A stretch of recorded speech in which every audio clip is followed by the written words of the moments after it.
मेरी वाइफ को मुझसे शादी किए पूरे 8 साल हो चुके हैं। मेरे पास तो अपने डॉग का भी फ्रेंड है, लेकिन मेरे पास वो नहीं है। और हम दोनों के कांटेक्ट में रहने का बस एक ही तरीका होता है, वो है लिविंग रूम की टेबल पर छोड़ा हुआ नोट। शादी के इतने साल बाद भी हम हमेशा अपनी अपनी अलग लाइफ जीते हैं। उसका रूम सेकंड फ्लोर पर होता है और मेरा फर्स्ट फ्लोर पर। हम एक दूसरे की लाइफ में इंटरफियर नहीं करते हैं, ना ही एक दूसरे को डिस्टर्ब करते हैं। रूम, बैग, वाटर और इलेक्ट्रिसिटी सब कुछ अलग अलग रहता है, जिस पर शादी के बाद जो कुछ चीजें होनी चाहिए होती हैं, उनमें से कुछ भी नहीं होता है। अगर मैरिज सर्टिफिकेट ना होता तो मुझे तो यही लगता कि हम दोनों किसी शेयर्ड हाउस में रहने वाले रूममेट्स हैं। हमारी शादी भी इसलिए हुई थी क्योंकि दोनों फैमिलीज अच्छी थीं और घर वालों के बार बार शादी के लिए प्रेशर डालने को हैंडल करना था, जिस पर दोनों फैमिलीज के एल्डर्स ने थोड़ा थोड़ा पैसा दिया था। मैंने उसे 20 युआन गिफ्ट में दिए थे और उसने भी 20 युआन का डोवरी वापस दिया था, यानी कुल 40 युआन हुए थे। फिर उसकी विश के मुताबिक वो सारा पैसा एक कार्ड में रख दिया गया था और वो कार्ड मेरे पास रहता है। इसके बाद से बस इतना था कि अगर मुझे उससे कुछ कहना होता तो मैं उससे बोल सकता था, और जब तक बात बहुत ज्यादा आउटरेजस ना हो वो हर बात मान लेती है। मेरी वाइफ ऑनलाइन लिटरेचर की मास्टर है। वो अपनी स्टोरीज के कॉपीराइट्स बेचती है और उसकी इनकम भी काफी हाई होती है, जिस पर हमारी टाइमिंग्स भी पूरी तरह अलग रहती हैं।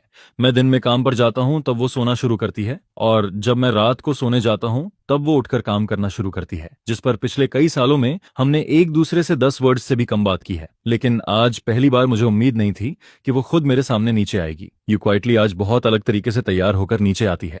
उसने ऑरेंज लिपस्टिक लगाई होती है, आई शैडो लगाया होता है और उसने एक शॉर्ट स्कर्ट पहनी होती है जो मैंने उसे पहले कभी पहने हुए नहीं देखा था, जिस पर मैं उसे थोड़ा ज्यादा देर तक देखता रहता हूँ। शायद क्योंकि मैं उसे काफी देर तक देख रहा होता हूँ, इसलिए वो थोड़ा अनकंफर्टेबल फील करने लगती है, जिस पर वो पहले खुद को देखती है, फिर अपने चारों तरफ घूमकर देखती है और आखिर में सिर उठाकर मेरी तरफ देखती है और पूछती है, क्या हुआ, कुछ प्रॉब्लम है? जिसके जवाब में मैं सिर हिलाता हूँ और कहता हूँ, नहीं, अच्छा लग रहा है, तुम बाहर जा रही हो? जिस पर यू क्वाइटली धीरे से सिर हिलाती है और कहती है, हाँ, मैं डेट पर जा रही हूँ। यह सुनते ही मैं अचानक सिर घुमाकर खांसने लगता हूँ। मैं थोड़ा ऑकवर्ड हो जाता हूँ, जिस पर यू क्वाइटली के दिल में थोड़ी सी प्राइड आती है, लेकिन तभी उसे एहसास होता है कि उसने कुछ गलत बोल दिया है। वो जल्दी से कहती है कि उसे आदत है, जब वो अपनी लिटिल सिस्टर्स के साथ बाहर जाती है तब वो हैबिट से उसे भी डेट ही कह देती है। फिर वो जल्दी से जोड़ती है, मैं अपनी बेस्ट फ्रेंड के साथ जा रही हूँ। यह सुनकर मेरे चेहरे का एक्सप्रेशन थोड़ा बेटर होता है, लेकिन फिर भी मुझे समझ नहीं आता कि मुझे क्या कहना चाहिए, जिस पर मैं बस पोलाइटली इतना कहता हूँ, ध्यान से जाना। यू क्वाइटली मेरा चेहरा देखती है, फिर थोड़ा सोचती है और अचानक कहती है, वो फीमेल बेस्ट फ्रेंड है, जिस पर वो फीमेल वर्ड पर खास जोर देती है, जैसे उसे खुद थोड़ा गिल्टी फील हो रहा हो, क्योंकि अगर फीमेल बेस्ट फ्रेंड है तो क्या उसके पास मेल बेस्ट फ्रेंड भी है? शायद यू क्वाइटली सोचती है कि मैं अपने दिल में यही सोच रहा हूँ, जिस पर वो दांत भींचकर फिर कहती है, मेरे पास कोई मेल बेस्ट फ्रेंड नहीं है, मेरे आसपास कोई मेल फ्रेंड भी नहीं है। लेकिन यह बोलने के बाद भी उसे और ज्यादा फील होने लगता है, जैसे उसने कोई चीटिंग की हो और फिर पकड़ी गई हो, जिस पर वो अपना सिर थपथपाती है और अपने दिल से इस गिल्ट को निकालने की कोशिश करती है। उसके आसपास कोई आदमी नहीं है, यहाँ तक कि एक भी ऑनफिशियल कांटेक्ट नहीं है, फिर भी उसे ऐसा गिल्टी क्यों फील हो रहा है, जिस पर उसे लगता है कि शायद मैंने उसकी बात को सीरियसली नहीं लिया, इसलिए वो खुद को और ज्यादा एक्सप्लेन करना चाहती है। लेकिन जितना वो एक्सप्लेन करती है उतना ही उसे लगता है कि वो बिल्कुल उस इंसान जैसी लग रही है जो चोरी करते हुए पकड़ा गया हो। फिर वो जल्दी से सीढ़ियों से नीचे आती है, मेरे सामने खड़ी हो जाती है और बहुत केयरफुली कहती है, लुचाओ, मैं सच में बस अपनी बेस्ट फ्रेंड के साथ बाहर जा रही हूँ। जिस पर मैं पूरी तरह कंफ्यूज हो जाता हूँ। अभी थोड़ी देर पहले तक सब कुछ ठीक था, फिर अचानक पलक झपकते ही उसके चेहरे पर ऐसा एक्सप्रेशन क्यों आ गया है जैसे वो दांत भींच रही हो। मैं अपने दिमाग में सोचता रहता हूँ कि आखिर मैंने इस लड़की को कब ऑफेंड कर दिया। ऐसा नहीं होना चाहिए था, मैंने तो उससे मुश्किल से कुछ वर्ड्स ही बोले थे। लेकिन यू क्वाइटली का टेम्पर सच में बहुत अच्छा नहीं है। मैं साफ महसूस करता हूँ कि उसके चेहरे का एक्सप्रेशन सही नहीं है, जिस पर मैं सिर उठाकर पूछता हूँ, तो क्या आज रात मैं तुम्हारे लिए डोर खुला छोड़ दूं? यह सुनकर यू क्वाइटली कुछ नहीं कहती, बस यही उसका आखिरी जवाब होता है। फिर वो और तेज कदमों से बाहर चली जाती है। उसके जाने के बाद भी मैं अपने दिल में यही सोचता रहता हूँ कि वो आखिर गुस्सा क्यों हुई। लड़की ने सीधे सीधे नहीं कहा था, लेकिन उसके चेहरे से साफ पता चल रहा था कि वो नाराज है। मैं काफी देर तक सोचता रहता हूँ, लेकिन मुझे कोई जवाब नहीं मिलता। मुझे सच में समझ नहीं आता कि एक सेकंड पहले तक कोई इंसान ठीक से बात कर रहा हो और अगले ही सेकंड अचानक बदल जाए, फिर ड्रामा करने लगे। आखिर में मैं बस इसी कंक्लूजन पर पहुंचता हूँ कि लड़कियां बहुत अजीब होती हैं, लेकिन वो गुस्सा थी, जिस पर मैं सोचता हूँ कि क्या मुझे उसे मनाना चाहिए। फिर मैं खुद ही इस बात को छोड़ देता हूँ, क्योंकि यू क्वाइटली को गुस्सा मैंने नहीं दिलाया था, और अगर मैं उससे और ज्यादा बात करता तो शायद मैं कुछ गलत बोल देता और फिर वो सच में और ज्यादा नाराज हो जाती। जिस पर मैं मेन डोर को बंद करता हूँ, लेकिन उसके लिए थोड़ा सा गैप छोड़ देता हूँ ताकि यू क्वाइटली वापस आए तो आसानी से अंदर आ सके। इसके बाद मैं उठकर शॉवर लेने चला जाता हूँ और फिर सो जाता हूँ। और फिर अगली सुबह जब मैं जल्दी उठता हूँ तो सबसे पहले देखता हूँ कि डोर बंद है, जिस पर मुझे पता चल जाता है कि यू क्वाइटली रात को वापस आ गई थी।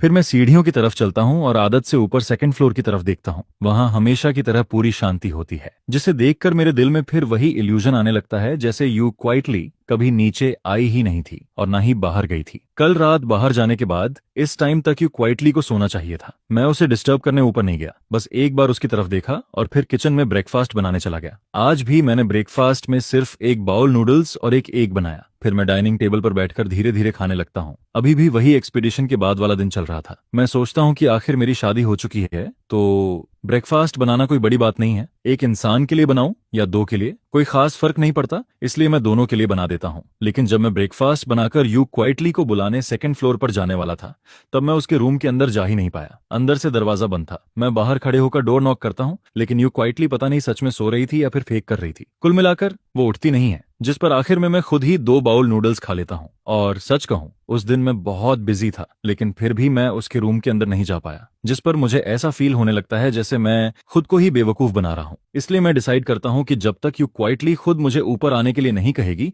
तब तक मैं सेकंड फ्लोर पर नहीं जाऊंगा। फिर थोड़ा सोचने के बाद मुझे लगता है कि मैं शायद बहुत ज्यादा सोच रहा हूं, बहुत ज्यादा केयर कर रहा हूं। आखिर वो सिर्फ एक कोऑपरेटिव रूममेट ही तो है, उसके लिए इतना सैड फील करना भी कोई मतलब नहीं रखता। वैसे भी खाना तो अलग अलग ही खाया जाता है, हमारी लिविंग हैबिट्स भी अलग हैं, तो उसे डिस्टर्ब करने की कोई जरूरत नहीं है। जिस पर मैं अकेले ही नूडल्स खत्म करता हूँ, बर्तन धोता हूँ और फिर काम पर जाने के लिए बाहर निकल जाता हूँ। मैंने अपनी एक बुक स्टोर खोली हुई है, उसका नाम भी बहुत सिंपल है, लू चाओ लाइब्रेरी। उसकी मंथली इनकम भी बुरी नहीं है, हर महीने कई लाख तक आ जाते हैं। कम से कम मैं खुद को आराम से सपोर्ट कर सकता हूँ। इसके साथ ही मैंने बुक स्टोर के बगल में एक मिल्क टी शॉप भी खोली हुई है, जिसमें मैंने वैसे ही इन्वेस्टमेंट किया था। ज्यादातर लोग जो बुक स्टोर में आते हैं वो नेक्स्ट डोर जाकर एक कप मिल्क टी भी ले लेते हैं। मिल्क टी शॉप संभालने के लिए अलग आदमी है, इसलिए मुझे कुछ करने की जरूरत नहीं पड़ती। मैं बस हर दिन आराम से पैसे कलेक्ट करता हूँ। और बुक स्टोर के फ्रंट डेस्क पर मैंने अपने लिए एक रिक्लाइनर भी रखी हुई है। ज्यादातर टाइम मैं उसी चेयर पर लेटा रहता हूँ, मैगजीन पढ़ते हुए। फिर करीब दोपहर के टाइम मैं ऑलमोस्ट सोने ही वाला होता हूँ, तभी बाहर 2 लड़कियों की आवाज सुनाई देती है। एक लड़की कहती है, यू क्वाइटली, तुमने नहीं कहा था कि तुम्हारी बुक पब्लिश हो गई है? इस बार मैं फाइनली यहाँ आ ही गई। जिस पर मुझे लगता है कि शायद दूसरी लड़की ने यू क्वाइटली को मुक्का मारने जैसा पोज किया होगा, क्योंकि अगले ही सेकंड वो कहती है, यू क्वाइटली, मैं तुम्हें पंच मार दूंगी। ये सुनते ही मैं थोड़ा चौंक जाता हूँ। यू क्वाइटली का नाम और उसकी आवाज, इसका मतलब बाहर खड़ी लड़की सच में यू क्वाइटली ही है। लेकिन फिर भी मुझे थोड़ा यकीन नहीं होता, जिस पर मैं अपना फोन उठाकर टाइम देखता हूँ। यू क्वाइटली सच में दिन के टाइम बाहर आई हुई है। ये देखकर मुझे ऑलमोस्ट शॉक लगता है। मैं तो हमेशा सोचता था कि यू क्वाइटली कोई वैम्पायर है, मतलब वो ऐसी इंसान है जो दिन में बाहर नहीं निकलती। मैं रिलाइनर पर लेटा हुआ था, अगर कोई फ्रंट डेस्क की तरफ ना देखे तो उसे मैं दिखाई भी नहीं देता, जिस पर मैं धीरे से उठकर सीधा बैठ जाता हूँ ताकि बस मेरा सिर दिखे। वहां 2 लड़कियां खड़ी थीं, उनमें से एक यू क्वाइटली थी और दूसरी उसके साथ आई हुई लड़की थी जिसे मैं नहीं जानता। उस लड़की का लुक यू क्वाइटली से भी ज्यादा टायर्ड लग रहा था, लेकिन फिर भी ये नहीं कहा जा सकता कि वो उससे ज्यादा अच्छी लग रही थी। दोनों बिल्कुल अलग अलग टाइप की गर्ल्स थीं। कल मैंने यू क्वाइटली को अच्छे से तैयार होकर देखा था, इसलिए मुझे लगा था कि वो शायद वही टाइप की लड़की है जो मेकअप करने के बाद बहुत प्रिटी लगती है। लेकिन आज जाकर मुझे समझ आता है कि यू क्वाइटली तो वैसे ही यूथ ड्रामा वाली हीरोइन जैसी लगती है, जिस पर you quietly book store owner को देखने के लिए पलटती है और फिर उसकी नजर मुझ पर पड़ जाती है, जिसे देखकर मुझे अचानक ऐसा फील होता है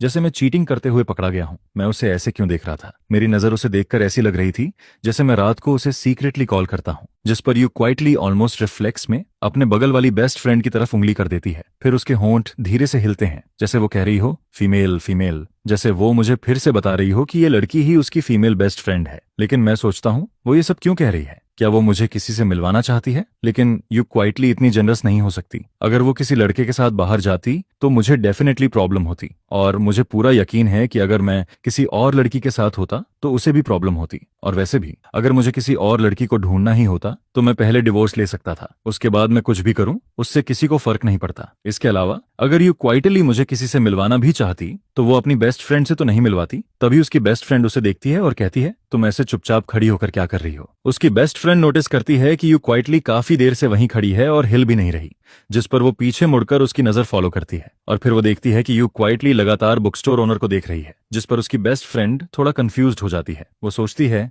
यू क्वाइटली आखिर उसे ऐसे क्यों देख रही है, लेकिन फिर उसे याद आता है कि यू क्वाइटली की तो शादी हो चुकी है, जिस पर उसकी बेस्ट फ्रेंड पहले मेरी तरफ देखती है फिर यू क्वाइटली की तरफ, और उसे फील होने लगता है कि इन दोनों के बीच कुछ तो चल रहा है। वैसे बुक स्टोर ओनर का यू क्वाइटली को देखना कोई अजीब बात नहीं है। आखिर यू क्वाइटली इतनी खूबसूरत है तो लोग उसे देखेंगे ही, लेकिन यू क्वाइटली का इस तरह किसी और आदमी को देखना ये डेफिनेटली नॉर्मल नहीं है। जिस पर उसकी बेस्ट फ्रेंड मन में सोचती है कि उसे यू क्वाइटली को समझाना पड़ेगा, वो उसे ऐसे किसी फायर पिट में नहीं गिरने दे सकती। फिर उसकी बेस्ट फ्रेंड अपना हाथ यू क्वाइटली के सामने हिलाती है जैसे किसी का स्पेल कास्ट इंटरप्ट कर रही हो और कहती है क्या देख रही हो, जिस पर यू क्वाइटली अचानक होश में वापस आती है और अगले ही मोमेंट यू क्वाइटली अपनी जान बचाने की तरह जल्दी से अपनी बेस्ट फ्रेंड के कपड़े खींचती है और कहती है मैं अचानक से बुक स्टोर नहीं जाना चाहती, मैं तुम्हारे लिए बाद में ऑनलाइन ऑर्डर कर दूंगी, फिर वो तुम्हारे घर भेज दूंगी। असल में यू क्वाइटली अपनी बेस्ट फ्रेंड के साथ इस बुक स्टोर में आई थी। उसकी बेस्ट फ्रेंड चाहती थी कि यू क्वाइटली अपनी पब्लिश हुई बुक उसे खुद खरीद कर दे, लेकिन यू क्वाइटली ने बिल्कुल भी एक्सपेक्ट नहीं किया था कि इस बुक स्टोर का ओनर मैं निकलूंगा। वैसे मेरा ओनर होना कोई अजीब बात नहीं थी,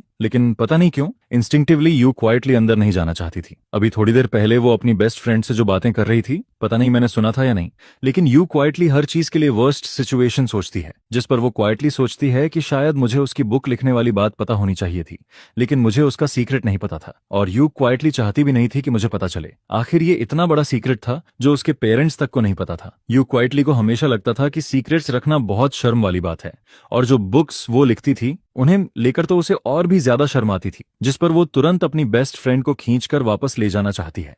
लेकिन उसकी बेस्ट फ्रेंड को शायद कुछ समझ नहीं आता। वो उल्टा उसका हाथ पकड़ती है और उसे अंदर खींचते हुए कहती है डर किस बात का है, ये बस एक बुक स्टोर ही तो है, बुक यहीं मिल जाएगी, फिर ऑनलाइन ऑर्डर क्यों करना है। उसकी बेस्ट फ्रेंड को यू क्वाइटली का ये बिहेवियर थोड़ा अजीब लगता है, लेकिन फिर वो अपने दिमाग में इसका रीजन कुछ और ही बना लेती है। उसे लगता है कि यू क्वाइटली का ऐसा रिएक्ट करना शायद जेलसी की वजह से है, क्योंकि उसने मुझे देख लिया था। जिस पर उसकी बेस्ट फ्रेंड मन में सोचती है कि अगर किसी लड़की का कोई लवर होता है तो वो ऑब्वियसली जेलस होगी। इसी वजह से वो यू क्वाइटली को ऐसे भागने नहीं देना चाहती थी। बाहर वाली औरत कैसी है इससे उसे कोई फर्क नहीं पड़ता, लेकिन वो यू क्वाइटली को ऐसे चुपचाप हारते हुए नहीं देख सकती थी। वैसे बुक स्टोर में जब कोई बुक खरीदने आता है तो उसे किसी सर्विस की जरूरत नहीं होती। ज्यादातर कस्टमर अंदर आते हैं, अपनी पसंद की बुक ढूंढते हैं, फिर या तो बैठकर पढ़ते हैं या पेमेंट करके चले जाते हैं, और कुछ लोग तो बस बुक स्टोर में एसी में बैठकर फोन चलाते रहते हैं। इसलिए मेरे डेली काम में कस्टमर को सर्व करना शामिल नहीं होता। सिर्फ जब किसी को कोई बुक नहीं मिलती तभी मैं उठकर उसकी मदद करता हूँ। जिस पर जब यू क्वाइटली अपनी बेस्ट फ्रेंड के साथ अंदर आती है तब भी मैं अपनी जगह से उठता नहीं हूँ, मैं वहीं बैठा रहता हूँ। इस टाइम यू क्वाइटली सच में भाग जाना चाहती थी। वो सोचती है कि शायद उसे आज बाहर आना ही नहीं चाहिए था, नहीं, उसे इस बुक स्टोर में एंटर ही नहीं करना चाहिए था।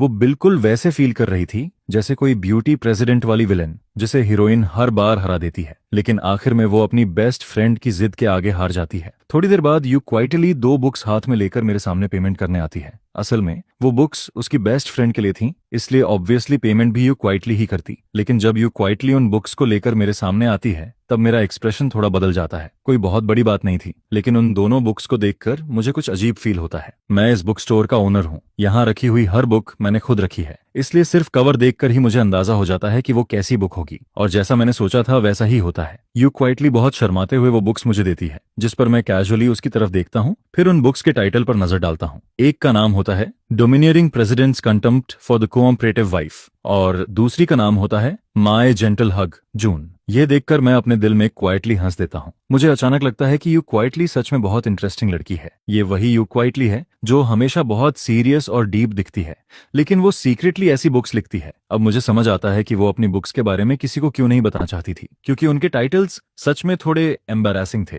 जिस पर यू क्वाइटली नंब होकर खड़ी रहती है। उसे लगता है कि उसका बॉडी और सोल दोनों अनकंफर्टेबल हो गए हैं। वो मन में सोचती है दुनिया में मेरे जैसा इंसान कैसे हो सकता है। मैं भले ही सीरियस फेस बनाकर बुक देख रहा हूँ, लेकिन यू क्वाइटली को लगता है कि जब मैं उन टाइटल्स को पढ़ता हूँ तब मेरे माउथ के कॉर्नर पर एक वियर्ड सा स्माइल आ जाता है, जैसे मैं उसका मजाक उड़ा रहा हूँ। लेकिन मैं उतना बोल्ड नहीं था जितनी उसकी बेस्ट फ्रेंड थी, क्योंकि जैसे ही उसकी बेस्ट फ्रेंड ने उन बुक्स के टाइटल देखे वो पीछे खड़ी होकर क्वाइटली हंसने लगती है, जिस पर यू क्वाइटली के सिर पर ब्लैक लाइंस आ जाती हैं। उसे लगता है कि उसके आगे भी भेड़िया खड़ा है और पीछे भी टाइगर, और हम दोनों मिलकर उसे बली कर रहे हैं। फिर उसकी बेस्ट फ्रेंड आगे आती है और उसके शोल्डर पर हाथ मारते हुए कहती है यू क्वाइटली, डर किस बात का है? इस बुक के टाइटल में ऐसा क्या गलत है? हाँ, थोड़ा अगली है, थोड़ा नहीं, काफी अगली है, लेकिन तुम इससे इतना पैसा कमाती हो। वो अभी भी उसे टीज कर रही थी, लेकिन यू क्वाइटली को बिल्कुल समझ नहीं आता कि इस टाइटल में अगली क्या है। उसे तो ये टाइटल्स बहुत अच्छे लगते थे, जिस पर वो शर्म और गुस्से से भर जाती है। आखिर में वो दांत भींच कर मुझे देखती है और कहती है, पेमेंट। ये बात उसने मुझसे कही थी, जिस पर मैं अपनी हंसी रोकता हूँ। फिर एक बैग निकालता हूँ, उन दोनों बुक्स को उसमें डालता हूँ और वो बैग यू क्वाइटली को दे देता हूँ।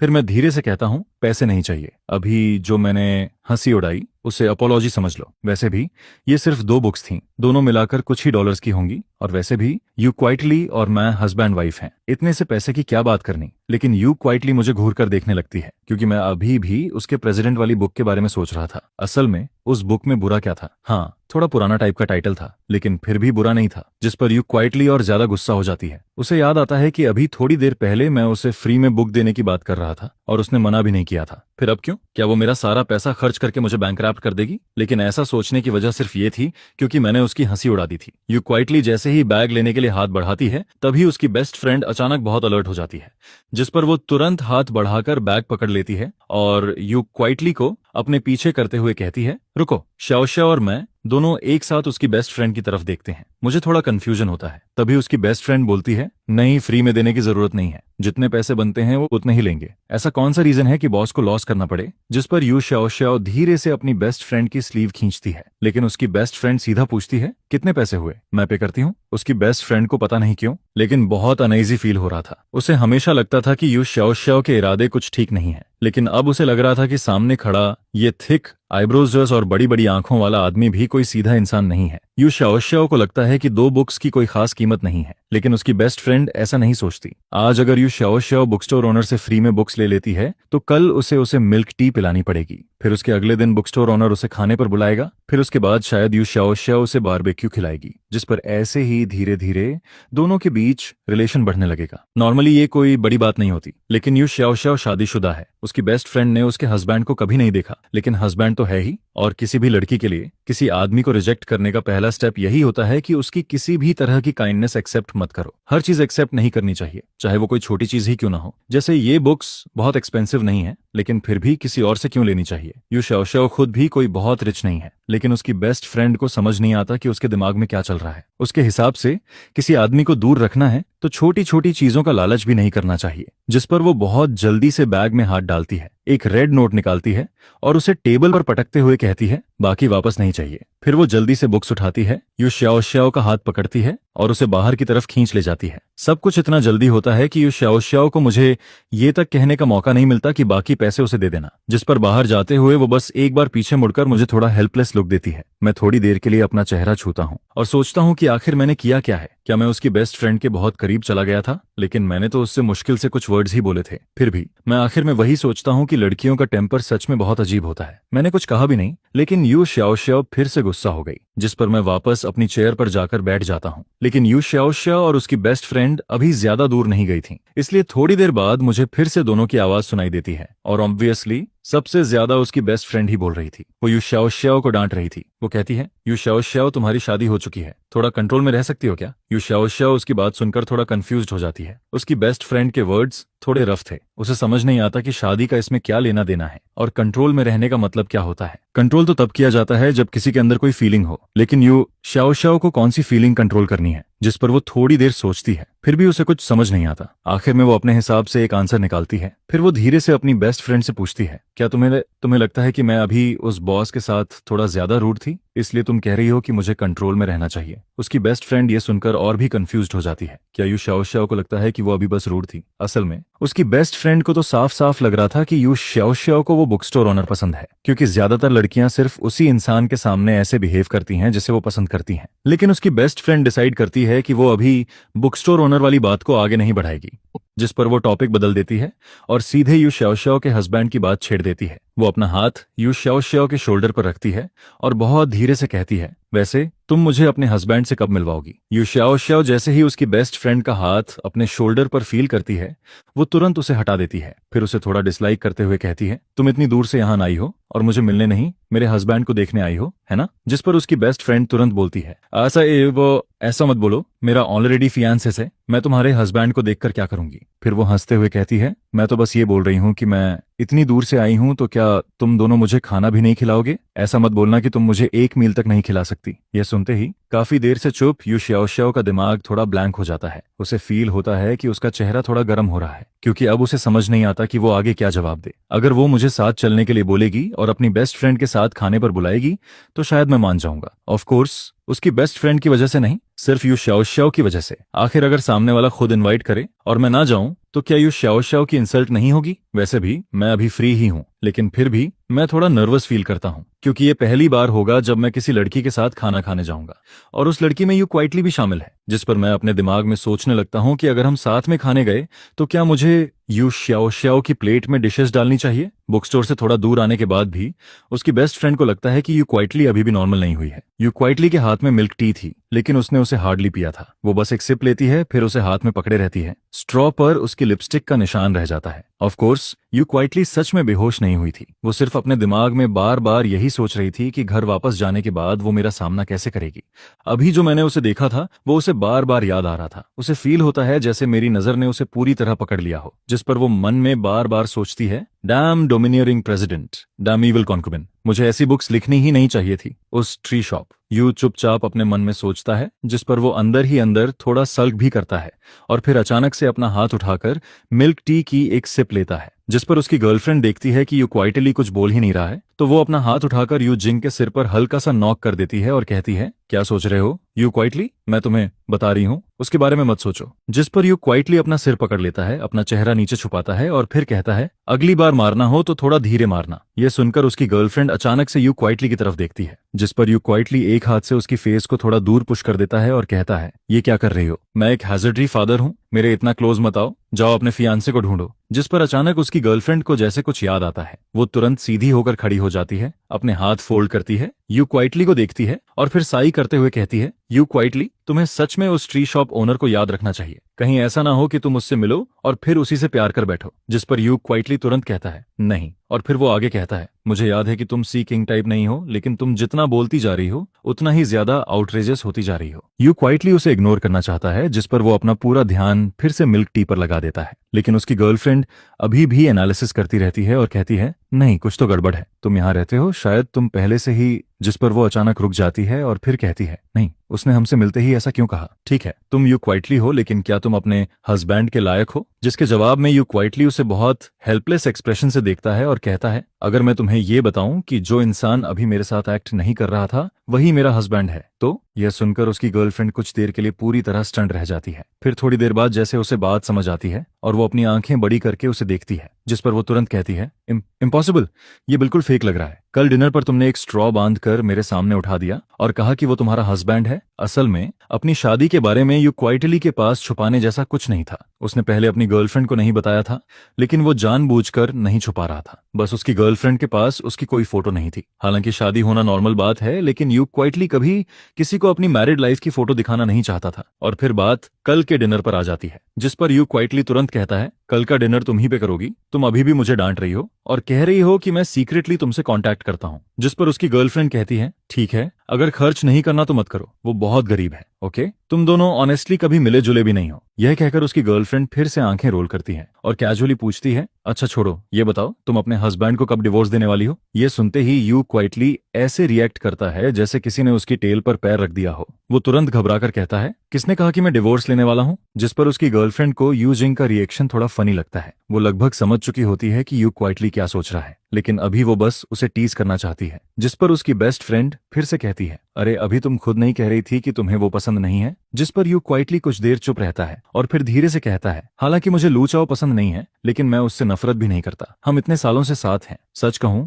तो वो बहुत ऑनरेबल है और मैं उसकी थैंकफुल हूं कि उसने मेरी इतनी सारी बैड हैबिट्स को टॉलरेट किया है। मैं रात के बीच में उठकर टेकआउट लेने चली जाती हूँ या खाना बनाना शुरू कर देती हूँ, लेकिन वो कभी फंस नहीं करता। लू चाओ मुझे पसंद नहीं करता, फिर भी वो मेरी कमियों को एक्सेप्ट करता है। इसके बाद यू क्वाइटली धीरे से कहता है, मैं बस ये सोचता हूँ कि आखिर लू चाओ और मेरी शादी हुई है। जब तक हमारे बीच किसी बड़ी बात को लेकर कोई कॉन्ट्रडिक्शन या डिफरेंस नहीं होता, तब तक हम डिवोर्स नहीं लेंगे। ऑफ कोर्स अगर लाइफ में कोई कॉन्फ्लिक्ट आता भी है तो उसे सॉल्व किया जा सकता है, और अगर कभी फ्यूचर में उसे कोई और पसंद आ जाए यह कहते हुए यू क्वाइटली थोड़ी देर रुकता है और फिर कहता है, अगर वो मुझे डिवोर्स देना चाहे तो मैं सैड नहीं होऊंगा, क्योंकि शायद हमारी फेट बस यहीं तक थी। यह सुनकर उसकी गर्लफ्रेंड मुस्कुराती है और फिर उसे देखती हुई कहती है, तुम सच में बहुत कामली सोच लेते हो। लेकिन फिर उसकी आवाज अचानक बदल जाती है और वो इरिटेटेड टोन में कहती है, अगर मेरी शादी की ड्रेस पहनकर कोई दूसरा इंसान मुझे छोड़ने की कोशिश करे तो मैं उसका सिर घुमा दूंगी। जिस पर यू क्वाइटली थोड़ा लेफ्ट साइड में हट जाता है और कहता है, तुम बहुत डेंजरस हो। इसके बाद मैं आज थोड़ा लेट वापस आता हूँ। टाइम लगभग 7 या 8 बजे जैसा लग रहा होता है। मुझे लगा था कि यू क्वाइटली इतनी जल्दी वापस नहीं आएगा क्योंकि वो अपनी बेस्ट फ्रेंड के साथ था,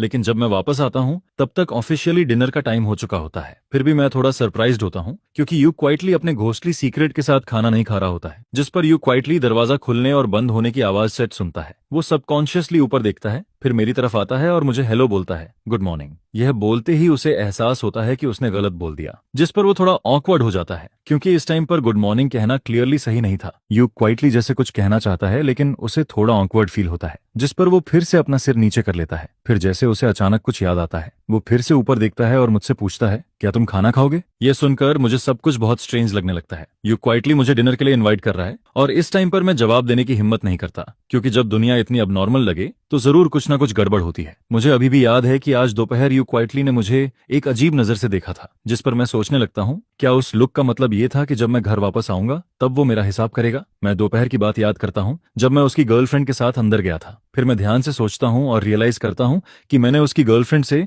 मुश्किल से कुछ बातें ही की थीं। और फिर अचानक यू क्वाइटली फिर से अपना सिर थपथपाता है, मेरी तरफ देखता है और कहता है, सॉरी मैं भूल गया था, मैंने तुम्हारे लिए कुछ बनाया ही नहीं। जिस पर मैं थोड़ा चौक हो जाता हूँ। फिर मैं कहता हूँ, कोई बात नहीं, मैं वापस जाकर खुद बना लूंगा। लेकिन अंदर ही अंदर मैं समझ जाता हूँ कि इस वुमन की इंटेंशंस बिल्कुल भी अच्छी नहीं है। यू क्वाइटली नहीं जानता कि मैं क्या सोच रहा हूँ, लेकिन यू क्वाइटली का रियल में मेरे साथ खेलने का कोई मतलब नहीं होता। लोगों की कॉमन ग्रीटिंग भी यही होती है कि खाना खाया या नहीं, साथ में खाना है क्या। यू क्वाइटली बस कैजुअली पूछता है, वो यूजुअली मेरे साथ नहीं खाता एंड ऑब्वियसली खाना बनाते टाइम वो किसी और के लिए नहीं बनाता। वैसे एक सर्विंग और बना देना कोई बड़ी बात नहीं होती, लेकिन यू क्वाइटली को ये क्लियर नहीं होता कि मैं खाऊंगा भी या नहीं, और ज्यादा बना दिया तो वेस्ट हो जाएगा। वो खुद भी इतना फिनिश नहीं कर पाता। जिस पर यू क्वाइटली को अचानक कुछ याद आता है। वो मेरी तरफ देखता है और कहता है, वरना तुम एक एग टार्ट खा सकते हो। उसके पास मेरे साथ शेयर करने के लिए और कुछ नहीं होता। उसमें कोई स्टबर्ननेस नहीं होती। वो बस क्वाइटली मेरी तरफ बढ़ जाता है। जिस पर यू क्वाइटली सोचता है कि शायद मैं खाना चाहता हूँ, इसलिए वो अपने चॉपस्टिक्स नीचे रख देता है और टेबल पर रखे एक टार्ट में से एक निकाल लेता है। और जैसे ही मैं पास आता हूँ, यू क्वाइटली वो एक टार्ट निकालकर मेरी तरफ बढ़ा देता है, जिस पर वो खुद वहीं बैठा रहता है और मैं खड़ा रहता हूँ। हमारी करंट हाइट ऐसी होती है कि यू क्वाइटली को मुझे एक टार्ट देने के लिए उसी पोजीशन में रहना पड़ता है। मैं पहली बार में उसे नहीं लेता, बल्कि पहले यू क्वाइटली की तरफ देखता हूँ। उसके होंठ के कोने पर थोड़ा ऑयल लगा होता है, शायद अभी जो उसने चिकन लेग खाया था उसी से लग गया था। और यू क्वाइटली जो नूडल्स खा रहा होता है वो भी काफी रिच होते हैं। उनमें एक फ्राइड एग होता है, ऊपर एक बड़ा चिकन लेग रखा होता है, सामने 3 एक टार्ट पड़े होते हैं और लेफ्ट साइड में 1 कप मिल्क टी भी रखा होता है। और यू क्वाइटली के हाथ में भी एक एक टार्ट होता है, जिस पर मैं हल्का सा स्माइल करता हूँ और फिर अपना वॉलेट निकालता हूँ। मैं उसे वो पैसे वापस देने वाला होता हूँ जो उसकी गर्लफ्रेंड ने आज दोपहर उसे बुक्स खरीदने के लिए दिए थे। जिस पर यू क्वाइटली मुझे देखकर थोड़ा कंफ्यूज्ड हो जाता है। मैं कहता हूँ, ये वही पैसे हैं जो तुम्हारी फ्रेंड ने दोपहर में तुम्हें बुक्स खरीदने के लिए दिए थे। जिस पर यू क्वाइटली कहता है, लेकिन तुमने तो कहा था कि ये मुझे दे रहे हो। फिर वो थोड़ा रुकता है और कहता है, उसने कहा था कि मुझे पैसे देना, तुम्हारे पैसे के बारे में बात नहीं की थी। उसकी बेस्ट फ्रेंड नहीं चाहती थी कि यू क्वाइटली किसी दूसरे आदमी से गिफ्ट एक्सेप्ट करे, लेकिन मैं ये इमेजिन भी नहीं कर सकता कि उसकी गर्लफ्रेंड के ना होने पर मैं यू क्वाइटली को कुछ दूं। जिस पर यू क्वाइटली ज्यादा नहीं सोचता। वो हल्का सा स्माइल करता है और फिर अपने हाथ में पकड़ा एक टार्ट सीधे अपने मुंह में डाल लेता है। इसके बाद वो एक टिश्यू निकालता है, अपने हाथों पर लगा ऑयल साफ करता है, फिर दोनों हाथों से पैसे लेता है और सीधे अपने वॉलेट में रख देता है। फ्री के 100 रुपए मिलते ही वो काफी खुश लगने लगता है। मैं फिर उसकी एक्सप्रेशन देखता हूँ, जिस पर यू क्वाइटली पैसे रखकर अचानक कुछ सोचने लगता है। फिर वो एक और एग टार्ट उठाता है, सामने रखे एग टार्ट के बॉक्स में से एक निकालता है और मेरी तरफ बढ़ा देता है। जैसे ही मैं ऊपर देखता हूँ, वो मुझे देने ही वाला होता है, लेकिन उसी वक्त वो नोटिस करता है कि मैं उसे देख रहा हूँ। जिस पर वो तुरंत अपना चेहरा थोड़ा नीचे कर लेता है, जल्दी से नजरें हटा लेता है और फिर क्वाइटली मुझे वो एग टार्ट पकड़ा देता है। मैं धीरे से कहता हूँ, थैंक यू। जिस पर यू क्वाइटली को अपने चेहरे पर हल्की गर्मी फील होने लगती है। अभी मैंने उसे जिस तरह देखा था वो उसे थोड़ा स्ट्रेंज लगता है और यही देखकर उसे दोपहर वाली बात याद आ जाती है। उसे याद आता है कि उसे कुछ दिन के लिए बाहर चले जाना चाहिए था, थोड़ा लाइमलाइट से दूर रहना चाहिए था और फिर वापस आना चाहिए था। लेकिन फिर वो अपने मन में कहता है, वाह क्या जेंटल टायरेंट है। वो बुक उसने नहीं लिखी थी। यू क्वाइटली ऐसा ओल्ड फैशन्ड लोगों को हुक करने वाला टॉर्चर टाइप चीजें नहीं लिखता, जिस पर यू क्वाइटली प्रिटेंड करता है कि उसे कोई फर्क नहीं पड़ता। वो फिर से नूडल्स खाना शुरू कर देता है। एक चॉपस्टिक नूडल्स उठाता है, फिर चिकन लेग का एक बाइट लेता है और फिर नूडल सूप की एक सिप लेता है। वो अभी उठने ही वाला होता है, लेकिन उसकी नजर अचानक मेरी तरफ चली जाती है, जिस पर वो तुरंत ऊपर देखता है और मुझे बुलाता है। असल में वो सोच रहा होता है कि मुझे कल खाने पर बाहर ले जाए, लेकिन वो मेरे साथ इतना फेमिलियर नहीं होता, इसलिए उसे समझ नहीं आता कि कैसे बोले। जिस पर मैं रुक जाता हूँ और उसकी तरफ देखकर पूछता हूँ, क्या हुआ? यू क्वाइटली कुछ देर तक मुझे देखता रहता है। उसे समझ नहीं आता कि कैसे बोले। आखिर में वो बस मेरे पास वाली चेयर की तरफ इशारा करता है और कहता है, तुम थोड़ी देर बैठ जाओ, रूम में वापस जाने की जल्दी मत करो, क्योंकि अभी सिर्फ हम दोनों ही यहाँ होते हैं, इसलिए उसके पास बात करने का चांस होता है। ऐसी चीजें किसी और पर नहीं छोड़ी जा सकती, क्योंकि उसे मेरी इच्छा भी कंसिडर करनी होती है। लेकिन यू क्वाइटली को ये नहीं पता होता कि मैं उसके साथ खाने पर जाने के लिए मानूंगा भी या नहीं, जिस पर मैं उसके पास जाकर बैठ जाता हूँ।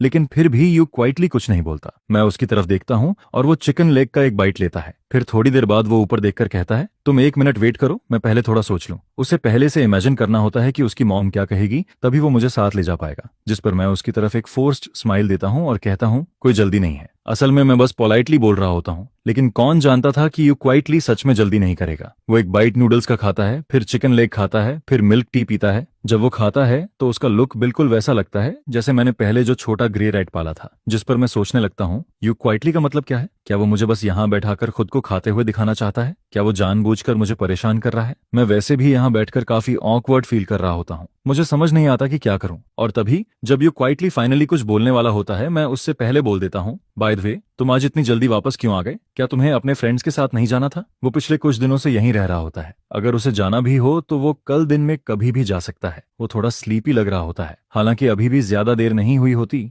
लेकिन वो बाहर घूमकर आया होता है। आज वो अपनी गर्लफ्रेंड के साथ बाहर गया था और अलार्म क्लॉक की वजह से उसकी आंख 11 बजे के बाद खुली थी। अगर इसे किसी नॉर्मल इंसान के शेड्यूल में कन्वर्ट किया जाए तो यू क्वाइटली को रात के बीच में सोना चाहिए था और फिर बाहर खेलने जाना चाहिए था, जिस पर वो थोड़ा कंफ्यूज्ड हो जाता है।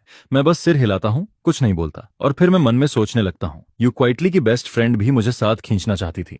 मैं बस वेट कर रहा था कि यू क्वाइटली खुद डिनर वाली बात शुरू करे, लेकिन साफ दिख रहा होता है कि यू क्वाइटली का पूरा ध्यान नूडल्स पर होता है और उसका उस टॉपिक को छेड़ने का कोई इरादा नहीं होता। जिस पर मैं सोचने लगता हूँ, कहीं डिनर कैंसिल तो नहीं हो गया? शायद यू क्वाइटली को बोलने में शर्म आ रही हो। मैं खुद उससे पूछना चाहता हूँ, लेकिन अभी हमारा रिश्ता उस पॉइंट तक नहीं पहुंचा होता और मुझे ये भी नहीं पता होता कि अगर मैं ये बात बोलूं तो कहीं यू क्वाइटली कुछ और ही ना सोच ले। मैं इन सेंसिटिव बातों की वजह से हस्बैंड वाइफ के बीच कोई झगड़ा भी नहीं करवाना चाहता, और कॉन्फ्लिक्ट्स अवॉइड करने का सबसे आसान तरीका यही होता है कि कुछ मत बोलो, क्योंकि बाद में अगर यू क्वाइटली खुद पूछे तो मैं एक्सप्लेन भी नहीं कर पाऊंगा। जिस पर मैं खुद से पूछने का आइडिया छोड़ देता हूँ और सोचता हूँ कि यू क्वाइटली खुद ही बात करेगा। वो हमेशा खुद मेंशन करता है और जैसे ही यू क्वाइटली ये बात करेगा मैं तुरंत एग्री कर दूंगा। मैं कभी भी उसे ऑकवर्ड फील नहीं करवाना चाहता, पता ही नहीं चलता, और यू क्वाइटली बॉल के सारे नूडल्स फिनिश कर देता है। लेकिन जो बात वो मुझसे कहना चाहता था वो अभी तक अपने मन में बना नहीं पाता। जिस पर यू क्वाइटली मिल्क टी उठाता है और उसे पीते हुए खुद को काम करने लगता है। वो मन में सोचता है, अभी नहीं बोल सकता, थोड़ा और वेट करना पड़ेगा। जिस पर मुझे सच में लगने लगता है कि शायद वो बस चाहता है कि मैं उसे खाते हुए देखता रहूं। मैं देखता हूं कि यू क्वाइटली खाना खत्म कर चुका है, इसलिए मैं हल्का सा स्माइल करके पूछता हूं, तुम तो कुकिंग में अच्छे हो ना, फिर टेकआउट क्यों मंगाते हो? जिस पर यू क्वाइटली बहुत शॉर्ट में जवाब देता है, क्योंकि मैं लेजी हूं। खाना बनाने के बाद बर्तन भी धोने पड़ते हैं और उससे मेरी नींद खुल जाती है। उसकी बात सुनकर मैं कुछ देर के लिए रुक जाता हूँ। फिर थोड़ी देर बाद मैं कहता हूँ, लेकिन हर टाइम टेकआउट खाना भी सही नहीं है, हेल्थ के लिए अच्छा नहीं होता। जिस पर यू क्वाइटली बस सिर हिला देता है, लेकिन देखकर ही समझ आ जाता है कि उसने बात सुनी जरूर है पर मानी नहीं है। मैं भी ज्यादा कुछ नहीं कहता। आखिर यू क्वाइटली इतना बड़ा है कि उसे खुद डिसाइड करना चाहिए कि क्या सही है और क्या नहीं। जिस पर यू क्वाइटली नीचे बाउल में बचे सूप को देखता रहता है। वो काफी देर तक मन में सोचता रहता है और आखिर में हिम्मत करके मेरी तरफ देखता है। फिर वो धीरे से मेरा नाम लेता है। मैं उसकी तरफ देखता हूँ और पूछता हूँ, क्या हुआ? लेकिन यू क्वाइटली कुछ नहीं बोल पाता। वो बस मेरा चेहरा देखता रहता है और आखिर में जो बात उसे कहनी चाहिए थी वो फिर से अपने दिल में दबा देता है। फिर वो कहता है, कुछ नहीं, मैं डिशेस धोने जा रहा हूँ। इतना कहकर वो उठता है, नूडल बाउल उठाता है और किचन की तरफ चला जाता है। मैं उसकी पीठ को देखता रहता हूँ और मन में सोचता हूँ, यू क्वाइटली मुझसे कहना क्या चाहता था? इतनी सी बात बोलना उसके लिए इतना मुश्किल क्यों हो रहा है? और तभी मेरे मन में एक खराब थॉट आता है, क्या यू क्वाइटली मुझसे डिवोर्स लेना चाहता है? क्योंकि इसके अलावा कोई और रीजन समझ नहीं आता कि वो इतना हेजिटेट क्यों कर रहा है। यू क्वाइटली हमेशा से बहुत सॉफ्ट नेचर का रहा है, इसलिए अगर उसे कोई हर्ट करने वाली बात कहनी हो तो वो पहले बहुत सोचता है कि कैसे बोले ताकि सामने वाले को कम से कम तकलीफ हो। अगर बात सच में डिवोर्स की है तो इसमें किसी की गलती नहीं कही जा सकती। बस यही कहा जा सकता है कि हमारी फेट बस यहीं तक थी, इसलिए अलग होना आसान रहेगा। लेकिन फिर भी मुझे अंदर से थोड़ा रिग्रेट होता है, थोड़ा डिप्रेस्ड भी फील होता है। आखिर अगर मेरा डिवोर्स हो गया तो शायद मुझे यू क्वाइटली जैसा अच्छा पार्टनर दोबारा ना मिले, जिस पर मैं अंदर ही अंदर एक लंबी सांस लेता हूँ। मैं चेयर पर बैठा कुछ देर तक सोचता रहता हूँ। ज्यादा देर नहीं होती और यू क्वाइटली किचन से वापस आ जाता है। वो मुझे एक कॉम्प्लिकेटेड नजर से देखता है और फिर मैं उठकर ऊपर चला जाता हूँ, जिस पर मैं नोटिस करता हूँ कि यू क्वाइटली अभी भी मुझे देख रहा होता है। और इस बार मुझे और भी ज्यादा यकीन हो जाता है कि मेरा गैस सही है। सच में यू क्वाइटली शायद मुझसे डिवोर्स लेना चाहता है। फिर मैं मन में कहता हूँ, ठीक है, अगर ऐसा है तो होने दो। लेकिन फिर भी ये बात यू क्वाइटली को खुद ही बोलनी होगी। जैसे ही यू क्वाइटली अपने रूम में वापस आता है, वो तुरंत कंप्यूटर के सामने बैठ जाता है और अपनी गर्लफ्रेंड को मैसेज भेजता है, कल डिनर में तुम्हें ट्रीट दूंगा। मैं अपने हस्बैंड को नहीं ला सकता, वो एग्री नहीं कर रहा और वैसे भी पैसे उसे नहीं देने हैं। जिस पर उसकी गर्लफ्रेंड रिप्लाई करती है, वो एग्री क्यों नहीं कर रहा? अगर टाइम का इश्यू है तो हम डिनर रात में कर लेंगे। यू क्वाइटली जवाब देता है, ऐसी बात नहीं है, मुझे बस लू चाओ को इनवाइट करने में बहुत ऑकवर्ड फील हो रहा है। जिस पर उसकी गर्लफ्रेंड तुरंत कहती है, इसमें ऑकवर्ड होने वाली क्या बात है, वो तुम्हारा हस्बैंड है, बस उसे खाने पर बुलाना है, इसमें डरने वाली क्या बात है। लेकिन यू क्वाइटली फिर कहता है, मुझे समझ नहीं आता कि उससे कैसे बोलूं, कहीं उसे परेशानी ना हो जाए। जिस पर क्यू आई धीरे धीरे पूरी तरह स्पीचलेस हो जाती है। फिर वो कहती है, तुम अपनी आइडेंटिटी ठीक से रिकॉग्नाइज करो, वो कोई और नहीं, तुम्हारा हस्बैंड है। लेकिन यू क्वाइटली फिर भी कहता है, बस मुझे फिर भी नहीं पता कि कैसे बोलूं। जिस पर उसकी फ्रेंड इरिटेट होकर कहती है, तुम सच में बेकार हो, अपना हस्बैंड भी नहीं संभाल सकते, चलो मुझे उसका कॉन्टैक्ट दे दो, मैं खुद उससे बात कर लेती हूँ। लेकिन यू क्वाइटली तुरंत कहता है, नहीं ऐसा मत करो। जिस पर उसकी फ्रेंड कहती है, तुम कुछ बोलोगे ही नहीं तो तुम्हें कैसे पता कि तुम्हारा हस्बैंड परेशान होगा। फिर वो अचानक पूछती है, वैसे तुम्हारे पास उसका कॉन्टैक्ट बट नहीं है क्या? तुम लोगों की शादी को आधा साल हो गया और तुम्हारे पास उसका फोन नंबर भी नहीं है। जिस पर यू क्वाइटली कहता है, बनी नहीं है। वो फिर पूछती है, तो तुम लोग नॉर्मली कांटेक्ट कैसे करते हो? यू क्वाइटली धीरे से जवाब देता है, हम कांटेक्ट ही नहीं करते। इतना सुनते ही उसकी फ्रेंड का अवतार ग्रे हो जाता है और वो ऑफलाइन चली जाती है। शायद वो यू क्वाइटली पर गुस्सा हो गई थी, लेकिन थोड़ी देर बाद वो फिर से ऑनलाइन आती है और फिर वो यू क्वाइटली को एक नया टास्क भेजती है, अपने हस्बैंड का फोन नंबर और उसका कॉन्टैक्ट लेकर आओ, रिवॉर्ड में मैं तुम्हें तुम्हारे हस्बैंड के फ्रेंड्स और उसका नंबर दूंगी। जिस पर यू क्वाइटली फोन की स्क्रीन पर लिखी उस लाइन को चुपचाप देखता रहता है और फिर वो गहरी सोच में पड़ जाता है। किसी से उसका कॉन्टैक्ट मांगना यू क्वाइटली ने पहले कभी नहीं किया था। वो रास्ते में किसी का भी नंबर लेने में ऑकवर्ड फील करता था और ऊपर से मुझे किसी आदमी का कॉन्टैक्ट क्यों चाहिए होगा। लेकिन फिर उसे ची की बात याद आती है, वो सही कह रही थी, मैं उसका हस्बैंड हूँ, कोई और नहीं। अगर उसके पास मेरा कॉन्टैक्ट होगा तो शायद वो ऑनलाइन मुझसे ठीक से बात कर पाएगा। जिस पर यू क्वाइटली दांत भींचता है, फोन लॉक करता है और फोन लेकर नीचे चला जाता है। वो मुझे ढूंढना चाहता है। अभी भी ज्यादा रात नहीं हुई होती, इसलिए मैं सोया नहीं होऊंगा। यू क्वाइटली मेरे रूम के बाहर पहुंचता है। डोर पूरी तरह बंद होता है और कमरे की साउंड प्रूफिंग भी काफी अच्छी होती है। जब तक अंदर ज्यादा आवाज ना हो, बाहर वाले को कुछ सुनाई नहीं देता। जिस पर यू क्वाइटली धीरे से डोर नॉक करता है, गला साफ करता है और कहता है, लुचाओ, तुम सो गए क्या? अगर मैं सच में सो गया होता तो शायद उसकी इस आवाज से भी नहीं उठता। इसलिए यू क्वाइटली दोबारा नॉक करने ही वाला होता है, तभी अंदर से मेरी आवाज आती है, 1 मिनट, मैं अभी आता हूँ। असल में मैं सोया नहीं होता। इतनी जल्दी सोना आजकल के लोगों के हिसाब से थोड़ा वियर्ड लगता है। हालांकि मेरी एक्टिंग यू क्वाइटली जितनी ज्यादा नहीं होती, लेकिन मैं भी यूजुअली 11 या 12 बजे के बाद ही सोता हूँ। मैं बस ये सोच रहा होता हूँ कि यू क्वाइटली आखिर मुझे ढूंढने आ ही गया, अब जो होना है वो होगा। जिस पर यू क्वाइटली कहता है, तो मैं लिविंग रूम में वेट करता हूँ, तुम वहीं आ जाना। इतना कहकर वो हाथ नीचे करता है, मुड़ता है और लिविंग रूम की तरफ चला जाता है। थोड़ी देर बाद मैं कपड़े बदलकर रूम से बाहर आता हूँ। डोर पर खड़े होकर मैं देखता हूँ कि वो लड़की सोफा पर बहुत सीधी होकर बैठी होती है। वो बिल्कुल सीधे बैठी होती है, फोन उसके हाथ में होता है और उसके चेहरे पर साफ नर्वसनेस दिख रही होती है। यू क्वाइटली सिर नीचे किए बैठा होता है। मैं साफ देख सकता हूँ कि वो बहुत नर्वस है। जिस पर मैं मन में सोचता हूँ, आ गया वो मोमेंट। इतने सालों से चल रही ये शादी शायद यहीं खत्म होने वाली है। मैं अपने चेहरे के एक्सप्रेशन को कंट्रोल करता हूँ, मन की सारी बातें दबा देता हूँ और यू क्वाइटली की तरफ चलने लगता हूँ। जैसे ही यू क्वाइटली मुझे आता हुआ देखता है, वो भी तुरंत खड़ा हो जाता है, फोन नीचे रख देता है और कॉफी टेबल पर रखा पानी मेरी तरफ बढ़ा देता है। और फिर लगभग उसी टाइम पर हम दोनों एक साथ बोलते हैं। यू क्वाइटली कहता है, लू चाओ, चलो फ्रेंड ऐड कर लेते हैं। और मैं कहता हूँ, यू क्वाइटली, चलो डिवोर्स ले लेते हैं। दोनों की बात एक साथ निकलती है, जिस पर दोनों कुछ देर के लिए रुक जाते हैं। मैं हैरान होता हूँ कि लू चाओ उससे डिवोर्स क्यों लेना चाहेगा, आखिर क्यों? क्या कहीं कोई मिसअंडरस्टैंडिंग है? और दूसरी तरफ यू क्वाइटली को ऐसा लगता है जैसे किसी ने उसके दिल पर पानी फेर दिया हो। वो इतनी हिम्मत करके इतनी मुश्किल से मेरे पास मेरा कॉन्टैक्ट मांगने आया था और बदले में उसे ये सुनने को मिलता है कि मैं उससे डिवोर्स लेना चाहता हूँ। उसकी पहली बार किसी का कॉन्टैक्ट मांगने की कोशिश पूरी तरह फेल हो जाती है, जिस पर यू क्वाइटली का चेहरा बदल जाता है। वो थोड़ा हर्ट और थोड़ा गुस्से में लगने लगता है। वो झुककर पानी वापस टेबल पर रख देता है। मैं मन में सोचता हूँ कि वो मुझे पानी भी नहीं देना चाहता और मैं समझ नहीं पाता। इतने सालों की शादी में यू क्वाइटली को कभी मेरा कॉन्टैक्ट वर्थ नहीं चाहिए था, और अब जब डिवोर्स की बात हो रही है तब उसे अचानक मेरा नंबर चाहिए। इसका मतलब क्या है? क्या ये अलग होने से पहले की आखिरी फॉर्मेलिटी है? मैं मन में सोचता हूँ कि कम से कम लू चाओ आखिर तक डिसेंट इंसान तो रहा। जिस पर यू क्वाइटली फिर से फोन उठाता है, लेकिन इस बार फोन पकड़ते हुए उसके हाथ हल्के से कांप रहे होते हैं। फिर वो मेरी तरफ देखता है और कहता है, ठीक है, मुझे रीजन बताओ, हम डिवोर्स क्यों लेंगे? उसके अंदर एक अजीब सा एहसास होता है, जैसे उसकी कोई चीज उससे छिन रही हो। वो मन में सोचता है कि शायद मैं उससे डिवोर्स इसलिए लेना चाहता हूँ क्योंकि मुझे कोई दूसरी लड़की पसंद आ गई है, लेकिन वो मुझे कुछ ब्लेम भी नहीं कर सकता। आखिर वो खुद कोई परफेक्ट वाइफ नहीं था। उसकी बात सुनकर मैं कुछ देर के लिए चुप हो जाता हूँ।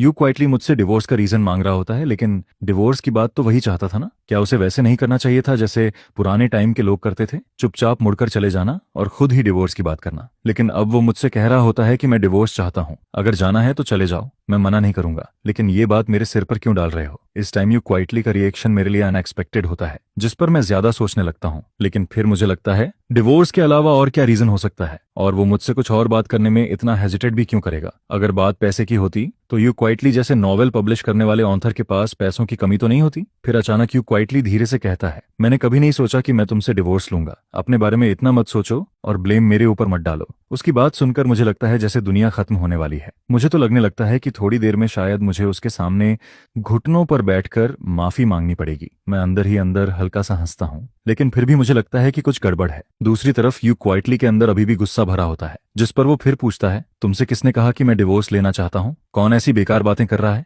और जो इंसान डिवोर्स लेना चाहता है वो क्या ऐसा दिखता है? जैसे ही यू क्वाइटली ये कहता है, मैं तुरंत सिर नीचे कर लेता हूँ। मेरा रिएक्शन इतना फास्ट होता है कि यू क्वाइटली भी सरप्राइज हो जाता है। मैं जल्दी से कहता हूँ, नहीं, तुम्हारी वजह से नहीं, मेरी गलती थी। मैं सीधा अपनी गलती मान लेता हूँ, जिस पर यू क्वाइटली कुछ देर के लिए स्पीलेस हो जाता है। असल में वो मुझे थोड़ा डांटना चाहता था, लेकिन फिर उसे लगता है कि अभी हमारा रिश्ता इतना क्लोज नहीं है कि वो ऐसा करे, और फिर उसे और ज्यादा गुस्सा आने लगता है। लेकिन मैं इतनी जल्दी गलती मान लेता हूँ कि उसका सारा गुस्सा वहीं रुक जाता है, जैसे मैंने पहले ही तेज नाइफ से उसका अटैक रोक दिया हो। जब मैं देखता हूँ कि उसका चेहरा थोड़ा नॉर्मल हुआ है तो मैं जल्दी से एक्सप्लेन करता हूँ, तुम पहले मुझसे कुछ कहना चाहते थे, लेकिन तुम इतने ऑकवर्ड लग रहे थे, इसलिए तुम्हें लगा था कि मैं तुमसे डिवोर्स लेने वाला हूँ। लेकिन अभी तक भी मुझे समझ नहीं आता है कि यू क्वाइटली आखिर मुझसे क्या कहना चाहता है। जिस पर यू क्वाइटली चुपचाप अभी अभी डाला हुआ पानी का एक सिप लेता है ताकि अपने शौक को दबा सके, और साथ ही साथ यू क्वाइटली ये भी सोच रहा होता है कि उसे आगे क्या कहना चाहिए, क्योंकि यू क्वाइटली को लगता है कि अगर वो बहुत ज्यादा फियरस हो गया तो मैं डर जाऊंगी, और अगर वो बहुत सॉफ्ट हो गया तो मुझे लगेगा कि उसे आसानी से मनाया जा सकता है, जिस पर आगे कभी भी किसी भी सिचुएशन में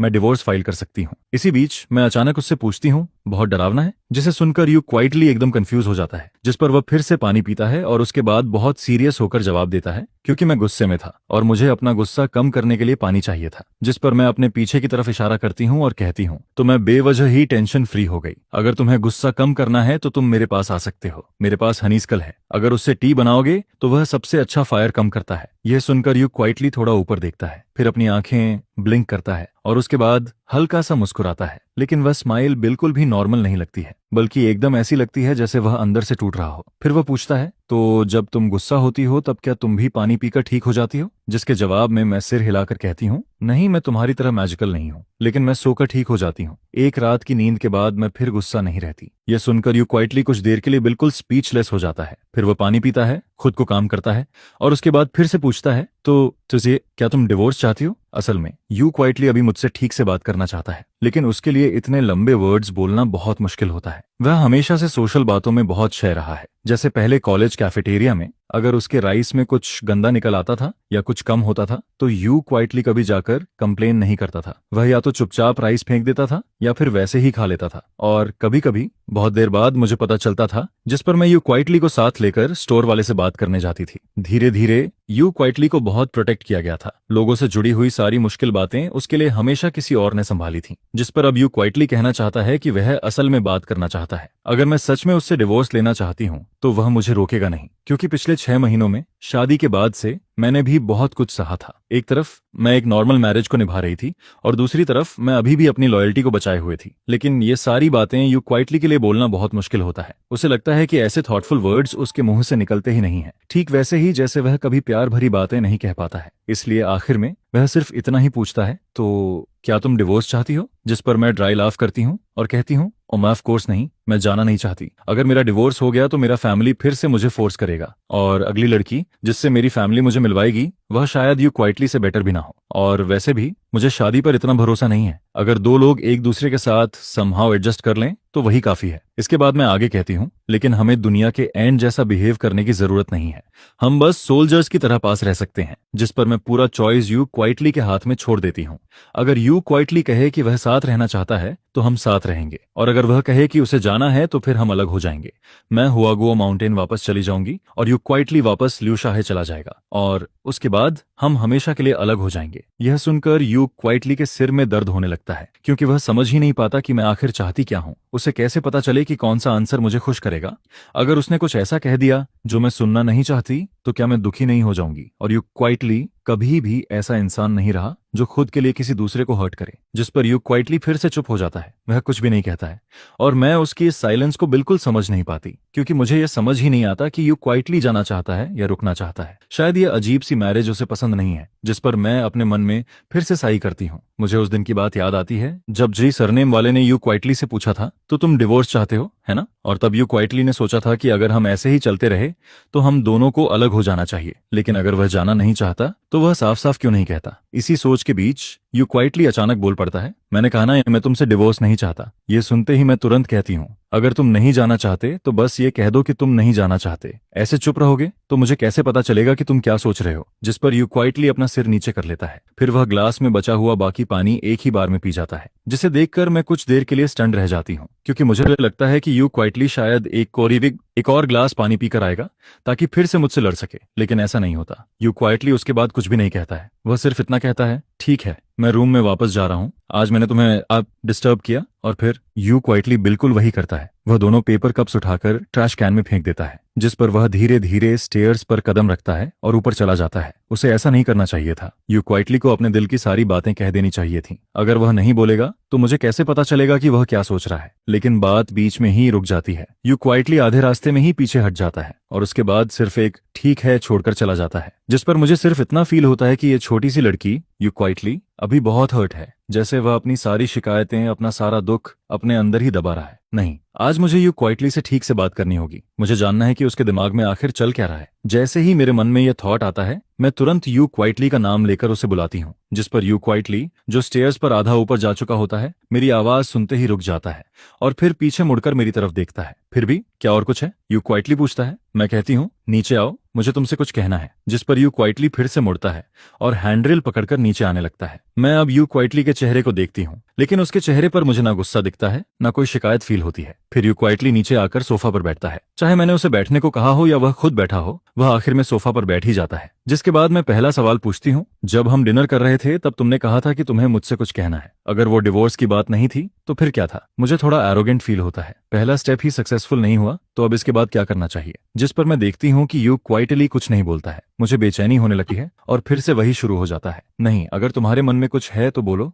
तुम्हारे चेहरे को देखकर कोई कैसे समझेगा कि तुम क्या सोच रहे हो? यह कहते हुए मुझे थोड़ा डिप्रेस्ड भी फील होता है, क्योंकि दोपहर में मैंने उसे उसके बेस्ट फ्रेंड से बात करते हुए सुना था। शायद वह मुझे कोई बुक देना चाहता था। यह सुनकर मुझे लगा था कि यू क्वाइटली शायद काफी लाइवली पर्सनालिटी वाला होगा, लेकिन मेरे सामने आते ही यू क्वाइटली फिर से इंट्रोवर्ट बन जाता है। लेकिन कोई बात नहीं, मैं यू क्वाइटली को टाइम दूंगी, उसे सोचने दूंगी, सब कुछ क्लियर करने दूंगी और फिर आंसर देने दूंगी। जब दो लोग बात कर रहे होते हैं और सामने वाला मोबाइल फोन उठा ले तो वह बहुत रूड लगता है। इसलिए मैंने अपना मोबाइल नहीं देखा और यू क्वाइटली भी अपना मोबाइल नहीं देखता है, क्योंकि उसे भी पता है कि इस टाइम मोबाइल पकड़ना गलत लगेगा। इसलिए वो बस सीधा बैठा रहता है। लेकिन काफी देर तक ऐसे बैठे रहने के बाद यू क्वाइटली थोड़ा अनकंफर्टेबल फील करने लगता है, जिस पर मैं कुछ देर तक उसे देखती रहती हूँ। लेकिन यू क्वाइटली अभी भी कुछ बोलने के साइंस नहीं दिखाता है। तभी अचानक मुझे लगता है कि हम दोनों के बीच का रिश्ता कुछ अजीब हो गया है। मैं कहती हूँ, मुझे अभी तुम्हारे सामने वैसा फील हो रहा है जैसे कोई स्टूडेंट जिसे ऑफिस में बुलाया गया हो। यह सुनकर मैं खुद ही हल्का सा कंप्लेन करने वाले अंदाज में बोलती हूँ, जिस पर यू क्वाइटली हंस देता है और यह उसके तरफ से पहली रिएक्शन होती है। जैसे ही मैं उसे हंसते हुए देखती हूँ, मैं तुरंत मौका देखकर कहती हूँ, यू क्वाइटली, तुम्हें इतना सोचने की जरूरत नहीं है। तुम्हें बस सीधे बोलना चाहिए कि तुम डिवोर्स नहीं चाहते,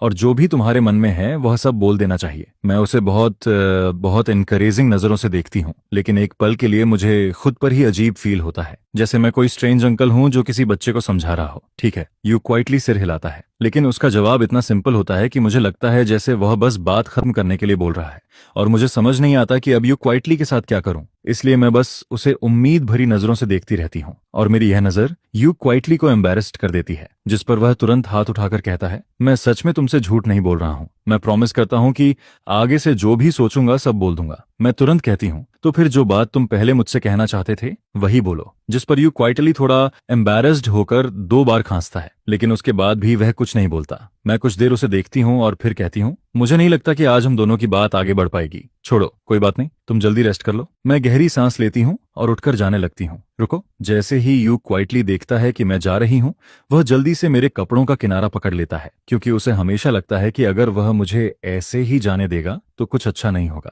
लेकिन मुझे रोकने के बाद भी उसे समझ नहीं आता कि आखिर क्या कहना चाहिए। जिस पर मैं नीचे देखती हूँ, यू क्वाइटली मेरे कपड़ों का किनारा पकड़े होता है। फिर वह सिर उठाकर मेरी तरफ देखता है, लेकिन अगले ही पल उसका चेहरा लाल हो जाता है। उसे लगता है कि उसने कुछ गलत कर दिया, जिस पर वह तुरंत मेरा कपड़ा छोड़ देता है, जैसे उसने कोई बहुत बड़ी गलती कर दी हो। और फिर वह अपना वही हाथ जो अभी अभी मेरे कपड़े पकड़ रहा था, अपनी पीठ के पीछे छुपा लेता है, ताकि मैं उसे ना देख सकूं। असल में यह कोई बड़ी बात नहीं थी, लेकिन यू क्वाइटली को लगता है कि शायद यह बात मेरे लिए परेशानी बन सकती है। यू क्वाइटली धीरे से कहता है, मुझे नहीं पता कि यह बात तुम्हारे लिए ट्रबल बनेगी या नहीं। जिस पर मैं तुरंत कहती हूँ, अगर तुम बताओगे ही नहीं तो मुझे कैसे पता चलेगा कि वह ट्रबल है या नहीं। छिन मनमन ने भी उससे यही कहा था, लेकिन फिर भी यू क्वाइटली को हमेशा लगता है कि ऐसा करना सही नहीं है। उसे लोगों को परेशान करना पसंद नहीं है, और छिन मनमन तो उसके पास रिलेशनशिप की वजह से थी, लेकिन मेरे साथ उसके और मेरे बीच सिर्फ एक मैरिज का रिश्ता है। जिस पर यू क्वाइटली अचानक कहता है, अभी हम डिवोर्स की बात कर रहे थे, तुम जाना चाहती हो या नहीं जाना चाहती? मुझे सीधे पूछना चाहिए था। अब यू क्वाइटली थोड़ा परेशान होकर मेरी तरफ देखता है और फिर आखिरकार सब कुछ बोल देता है। मुझे कैसे पता चले कि कौन सा जवाब तुम्हें हर्ट करेगा? अगर तुम डिवोर्स चाहती हो और मैं कह दूं कि मैं डिवोर्स नहीं चाहता, तो क्या तुम सिर्फ मेरी वजह से अगले आधे साल तक मेरे साथ रहोगी? इसलिए मैं हमेशा चॉइस तुम्हारे हाथ में छोड़ता रहा हूं। मैं चाहता था कि फैसला तुम करो। फिर वो मेरी तरफ देखता है और कहता है, तुम बस मुझे एक क्लियर आंसर दे दो, चाहे तुम जाना चाहती हो या नहीं जाना चाहती। इन दोनों में से कोई एक आंसर दे दो। फिर मुझे क्यों पूछना चाहिए कि मैं क्या चाहता हूँ? इस बार यू क्वाइटली बहुत कुछ बोल देता है और मैं उसकी सारी बातें बहुत ध्यान से सुनती हूँ। जब वह बोलना खत्म करता है, तब मुझे समझ आता है कि यू क्वाइटली बहुत ज्यादा सोचता है, लेकिन हमेशा सिर्फ दूसरों के बारे में सोचता है, कभी खुद के बारे में नहीं। जिस पर मैं उससे पूछती हूँ, क्या तुम्हारी फीलिंग्स इंपॉर्टेंट नहीं है? मैंने उसके बारे में बहुत सोचा था, इसलिए जब मैंने उससे कहा कि मैं डिवोर्स नहीं चाहती, तब मैंने पूरा फैसला उसके हाथ में छोड़ दिया था, क्योंकि उस टाइम मुझे समझ नहीं आ रहा था कि यू क्वाइटली क्या चाहता है। मैरिज तभी चलती है जब दोनों लोग उसे चलाना चाहते हों। अगर एक इंसान ही उसे निभाना चाहता रहे और दूसरा नहीं, तो फिर उसका कोई मतलब नहीं होता। इसलिए चॉइस उसके हाथ में देना कोई बड़ी बात नहीं थी। मुझे बस इतना चाहिए था कि यू क्वाइटली अपने मन की बात बता दे। उसके बाद हम दोनों मिलकर डिसाइड कर सकते थे कि आगे क्या करना है। लेकिन मैंने नहीं सोचा था कि प्रॉब्लम सिर्फ इतनी सी होगी। ये सुनकर यू क्वाइटली एकदम स्टंडन रह जाता है। वह धीरे से अपना मुंह खोलता है और ऑफ कोर्स मेरे थॉट्स इंपॉर्टेंट हैं, लेकिन मैं इंपॉर्टेंट हूँ, फिर भी मैं पहले तुम्हारे थॉट्स की फिक्र करता हूँ। ये मैरिज आगे चल सकती है या नहीं, क्या उसका फैसला सिर्फ मैं कर सकता हूँ? मैं यू क्वाइटली को देखती हूँ और फिर कहती हूँ, लेकिन तुमसे पहले मैं पहले ही बोल चुकी हूँ कि मैं डिवोर्स नहीं चाहती। यह सुनकर यू क्वाइटली फिर से स्टंड रह जाता है। वह काफी देर तक चुप रहता है और फिर धीरे से कहता है, फिर मुझे कैसे पता चले कि तुम जो कह रही हो वो सच है? क्या पता तुम भी उन लोगों जैसी हो जो कुछ और सोचते हैं और कुछ और बोलते हैं। यह सुनकर मैं एकदम स्पीचलेस हो जाती हूँ। यू क्वाइटली जैसा इंसान बहुत ज्यादा सोचता है। मैं जो सोचती हूँ वही ऑनेस्टली बोल देती हूँ, लेकिन यू क्वाइटली अगर खुद कुछ बोलेगा ही नहीं, तो मुझे कैसे पता चलेगा कि उसके मन में क्या चल रहा है? मैं कुछ देर चुप रहती हूँ और फिर उससे पूछती हूँ, क्या तुम बाहर बाकी लोगों के लिए भी इतना सोचते हो? कैसे हो सकता है? यू क्वाइटली तुरंत मना कर देता है, लेकिन फिर वह खुद ही सोचने लगता है। फैमिली, रिलेटिव्स और फ्रेंड्स को छोड़कर बस स्लोली ही है, लेकिन उसका भी अलग है। मेरा स्लोली के साथ अच्छा रिलेशन है, इसलिए उसके साथ ये सब मैटर नहीं करता, और बाकी लोग, उनका मुझसे कोई लेना देना नहीं है। यू क्वाइटली थोड़ा हिलता है और फिर कहता है,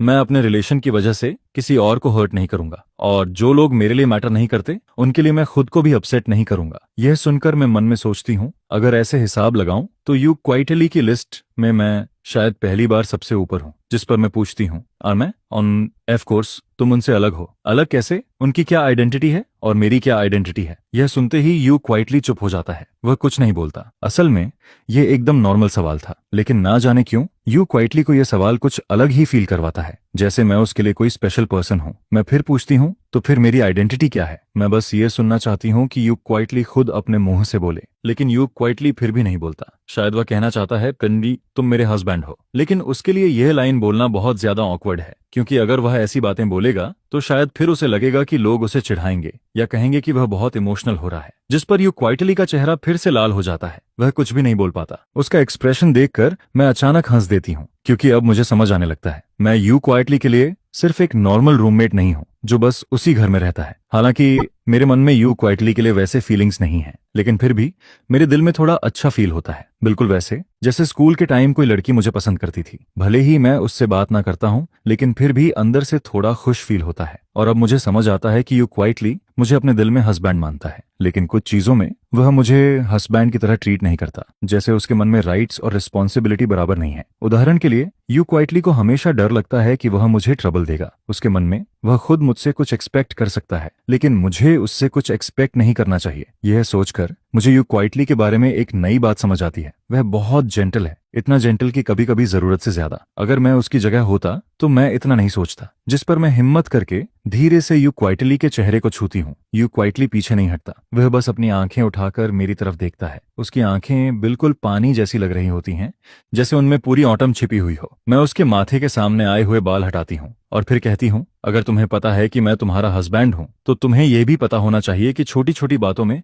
तुम मुझ पर डिपेंड कर सकते हो। तुम्हें मुझे यह मौका देना होगा। अगर तुम मुझे बताओगे तभी मुझे पता चलेगा कि कौन सी बात तुम्हारे लिए बड़ी है और कौन सी नहीं। फिर मैं उसे देखती हूँ और कहती हूँ, जैसे अगर तुम्हें मेरा वीचैट चाहिए तो तुम सीधे बोल सकते हो। मैं यू क्वाइटली को देखती हूँ, जिस पर यू क्वाइटली धीरे से मेरा चेहरा छूता है। शायद उसे लगता है कि मेरे चेहरे पर कुछ लगा हुआ है, लेकिन उसके कुछ बोलने से पहले मैं पहले बोल देती हूँ, तुम्हारी नजर में वीचैट मांगना बहुत बड़ी बात है? मैं बहुत कंफ्यूजन में पूछती हूँ और यू क्वाइटली भी उतनी ही कंफ्यूजन में जवाब देता है, क्या नहीं है? आखिर में मैं हेल्पलेस होकर सिर हिला देती हूँ। फिर मैं सीधे यू क्वाइटली का मोबाइल लेती हूँ और उसमें अपना नंबर सेव कर देती हूँ। यू क्वाइटली कुछ पल के लिए रुक जाता है और फिर पूछता है, तो क्या तुम अक्सर लड़कियों से उनका वीचैट मांगते हो? यह सुनकर मैं फिर से कंफ्यूज्ड हो जाती हूँ। यू क्वाइटली का ब्रेन आखिर चलता कैसे है? मैं कुछ नहीं बोलती, जिस पर यू क्वाइटली को अचानक एहसास होता है कि उसका सवाल थोड़ा अजीब था, इसलिए वह जल्दी से कहता है, मैं बस पूछ रहा था, अगर तुम सच में किसी से बात करना चाहते हो तो तुम सीधे बोल सकते हो, हम नॉर्मली बात कर सकते हैं, और अगर तुम नहीं बताना चाहते तो भी ठीक है। लेकिन उसे शायद अभी भी लगता है कि यह काफी नहीं है, इसलिए वह जल्दी से एक और लाइन जोड़ देता है, मैं गुस्सा नहीं करूंगा।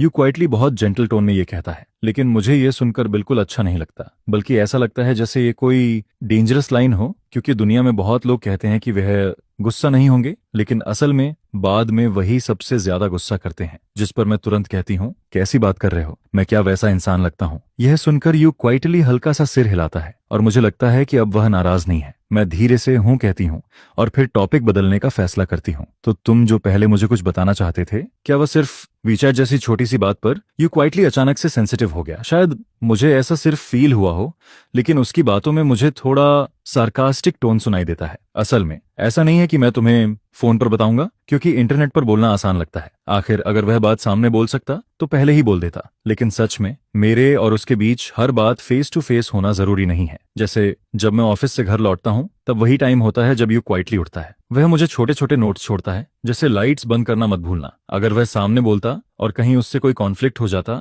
तो क्या होता, लेकिन नोट अलग होता है। अगर मेरा टेम्पर खराब होता तो शायद मैं वो नोट फाड़ कर ट्रैश कैन में फेंक देता, और फिर रात में जब यू क्वाइटली नीचे आता और बैले की लाश देखता तब उसे समझ आता कि यह इंसान इतना इजी नहीं है, और उसके बाद वह मुझसे और कम बात करता। लेकिन अच्छा है कि मेरा टेम्पर इतना खराब नहीं है। मुझसे बात करने के बाद यू क्वाइटली अपना फोन लेकर जल्दी जल्दी सेकंड फ्लोर पर चला जाता है और मुझे ज्यादा देर वेट नहीं करना पड़ता। थोड़ी देर बाद मेरे वीचैट पर एक फ्रेंड रिक्वेस्ट आती है।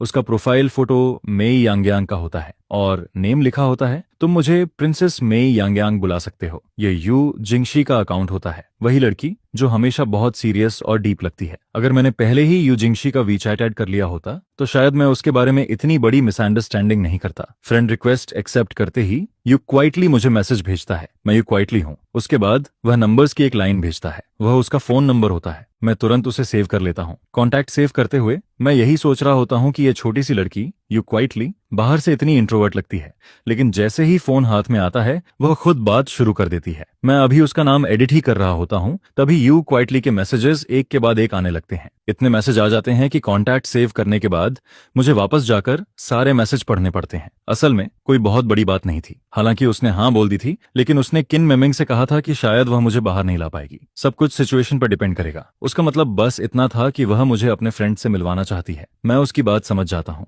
बिल्कुल वैसे ही जैसे मेरे फ्रेंड्स हमेशा कहते रहते हैं कि यू क्वाइटली को एक बार बाहर खाने पर लेकर आओ। अब चिन मिंगमिंग और यू क्वाइटली ने टाइम और जगह थोड़े से अलग अलग रख दी है और मुझे कहा है कि जो कन्वीनियंट लगे मैं चुन लूं। जहां तक बिल की बात है, अगर मैं उनके साथ जाने के लिए रेडी हो जाऊं तो बाद में यू क्वाइटली मुझे पैसे ट्रांसफर कर देगा और फिर बिल मैं पे करूंगा, क्योंकि उसके हिसाब से उसके बेस्ट फ्रेंड के सामने उसका हस्बैंड बिल पे करे तो उसे अच्छा लगेगा। लेकिन यू क्वाइटली सच में मुझे बिल पे नहीं करने देगा। उसने पहले जो कहा था कि किन मैंगमैंग बिल देगी वह बस मजाक था। आखिर किन मैंगमैंग इतनी दूर से आई है, वह सच में उससे पैसे कैसे ले सकता है? यू क्वाइटली अपने मैसेज में एक एक करके सारी बातें समझाता जाता है और जब उसे लगता है कि जो कुछ कहना था वह सब कह दिया, तब वह आखिर में एक छोटा सा समरी मैसेज भेजता है। बस इतना ही, बाकी कुछ नहीं है। और उसके साथ वह एक सॉफ्ट सा इमोजी भी भेजता है। मैं शुरू से आखिर तक सारे मैसेज पढ़ता हूँ और फिर सोचता हूँ यह तो वही सब है जो मैंने पहले ही सुन लिया था। अब मैं सिर्फ इतना समझ सकता हूँ कि आगे से मुझे ये उम्मीद नहीं करनी चाहिए कि यू क्वाइटली खुद से आकर कुछ बोलेगा। मुझे खुद उससे पूछना होगा। अगर मैं उसका वेट करूंगा तो शायद अगले जन्म तक वेट करता रह जाऊंगा। मैं उसे बस एक ठीक है भेज देता हूँ। असल में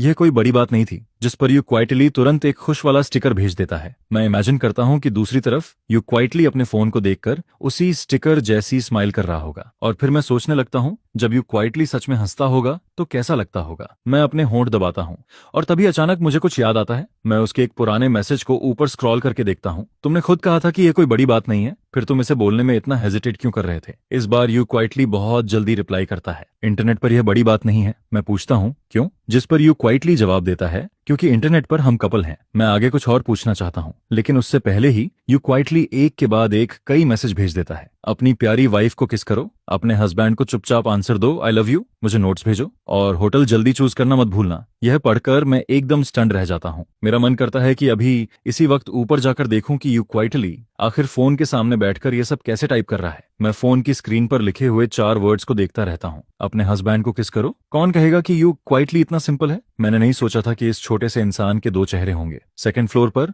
मैसेज भेजने के बाद यू क्वाइटली वापस बेड पर चला जाता है और फिर कमरे का दरवाजा लॉक कर लेता है। अगर मैं अभी ऊपर चला जाऊं तो शायद बात अच्छी तरह खत्म नहीं होगी। अगर कल मैं उससे नहीं मिल पाया तो फिर रहने दो। इंटरनेट वाला यू क्वाइटली रियल लाइफ वाले यू क्वाइटली से बिल्कुल अलग है। मैं बेड पर लेटा रहता हूँ और अभी भी यही सोच रहा होता हूँ कि उसके कॉन्टैक्ट का नाम क्या रखूं। काफी देर सोचने के बाद मैं पहले उसका नाम क्वाइट रखता हूँ, फिर उसे बदलकर वाइफ कर देता हूँ। आखिर वह मेरी वाइफ ही तो है और जब यू क्वाइटली मुझे हस्बैंड बुला सकता है तो मैं उसे वाइफ क्यों नहीं बुला सकता? यह सोचकर मुझे थोड़ा अच्छा फील होता है। लेकिन कुछ देर बाद मैं फिर उसका नाम बदलकर वापस क्वाइट कर देता हूँ। अभी काफी रात बाकी है और मुझे अभी नींद नहीं आ रही, जिस पर मेरी नजर उस बुक पर पड़ती है। मैं गहरी सांस लेता हूँ और फिर सोचता हूँ नहीं, ये बुक अच्छी नहीं है। असल में बुक नहीं, यू क्वाइटली अच्छा है। और यू क्वाइटली का पेन नेम भी बहुत अलग है, सॉफ्ट स्ट्रॉबेरी क्राइंग बन। उस पेन नेम के नीचे साफ साफ एक लोगो बना हुआ होता है। हे भगवान, अगर मैंने इसे अपनी खुद की आंखों से नहीं देखा होता तो डुआन रेन कभी भी यू जिंगशियन को इस साइडोनिम से कनेक्ट नहीं करता। जिस पर जब मैं यू जिंग की बुक फ्लिप करके देखता हूँ तो मुझे पता चलता है कि उसने इसे इतने कैजुअली छुपा रखा था। फिर मैं भी कैजुअली एक बुक ढूंढता हूँ और उसे उसमें ऐड कर देता हूँ, जिसके बाद मैं यू क्वाइटली के लिए एक ग्रुप बना देता हूँ ताकि उसे स्पेशल अटेंशन पर रख सकूं। जिस पर फ्यूचर में जब भी यू क्वाइटली ग्रुप में कुछ बोलता है तो मैं तुरंत अंदर जाकर उसे पकड़ सकूं। काफी टाइम हो चुका था जब उसकी पिछली बुक फिनिश हुई थी, जिसके बाद मैं उससे पूछता हूं कि वह नई बुक कब स्टार्ट करने वाला है। शायद मियान मियान को यू क्वाइटली की अंडरवर्ल्ड वाली रूटीन पहले से पता थी, जिस पर मियान मियान जानबूझकर शाम का टाइम चूज करता है ताकि यू क्वाइटली से आराम से बात कर सके। घबराओ मत, मैंने रिसेंटली आउटलाइन का थोड़ा पार्ट लिखना स्टार्ट किया है। यह सुनकर मियान मियान ऑलमोस्ट पागल हो जाता है। फिर वह कहता है तो अब तुम मुझे ये बता रहे हो कि तुम बस आउटलाइन प्रिपेयर कर रहे हो? जिस पर लिन क्वाओ क्वाओ को शू की बातों पर बिल्कुल भी भरोसा नहीं होता। फिर वह कहती है इंस्पिरेशन ढूंढना भी तो आउटलाइन प्रिपेयर करने का ही पार्ट होता है। जिसके जवाब में मियान मियान फिर कहता है तुम्हें मुझ पर भरोसा रखना चाहिए। मैं कैसे मान लूं? तुम कब काम करते हो और कब फिश करते हो? तुम इंस्पिरेशन आखिर ढूंढते कैसे हो, मुझे भी बताओ। जिस पर यू क्वाइटली जवाब देता है सुनो, इंस्पिरेशन ढूंढने का मेरे पास अभी टाइम नहीं है, अभी तो बस पहले उसे ले आओ।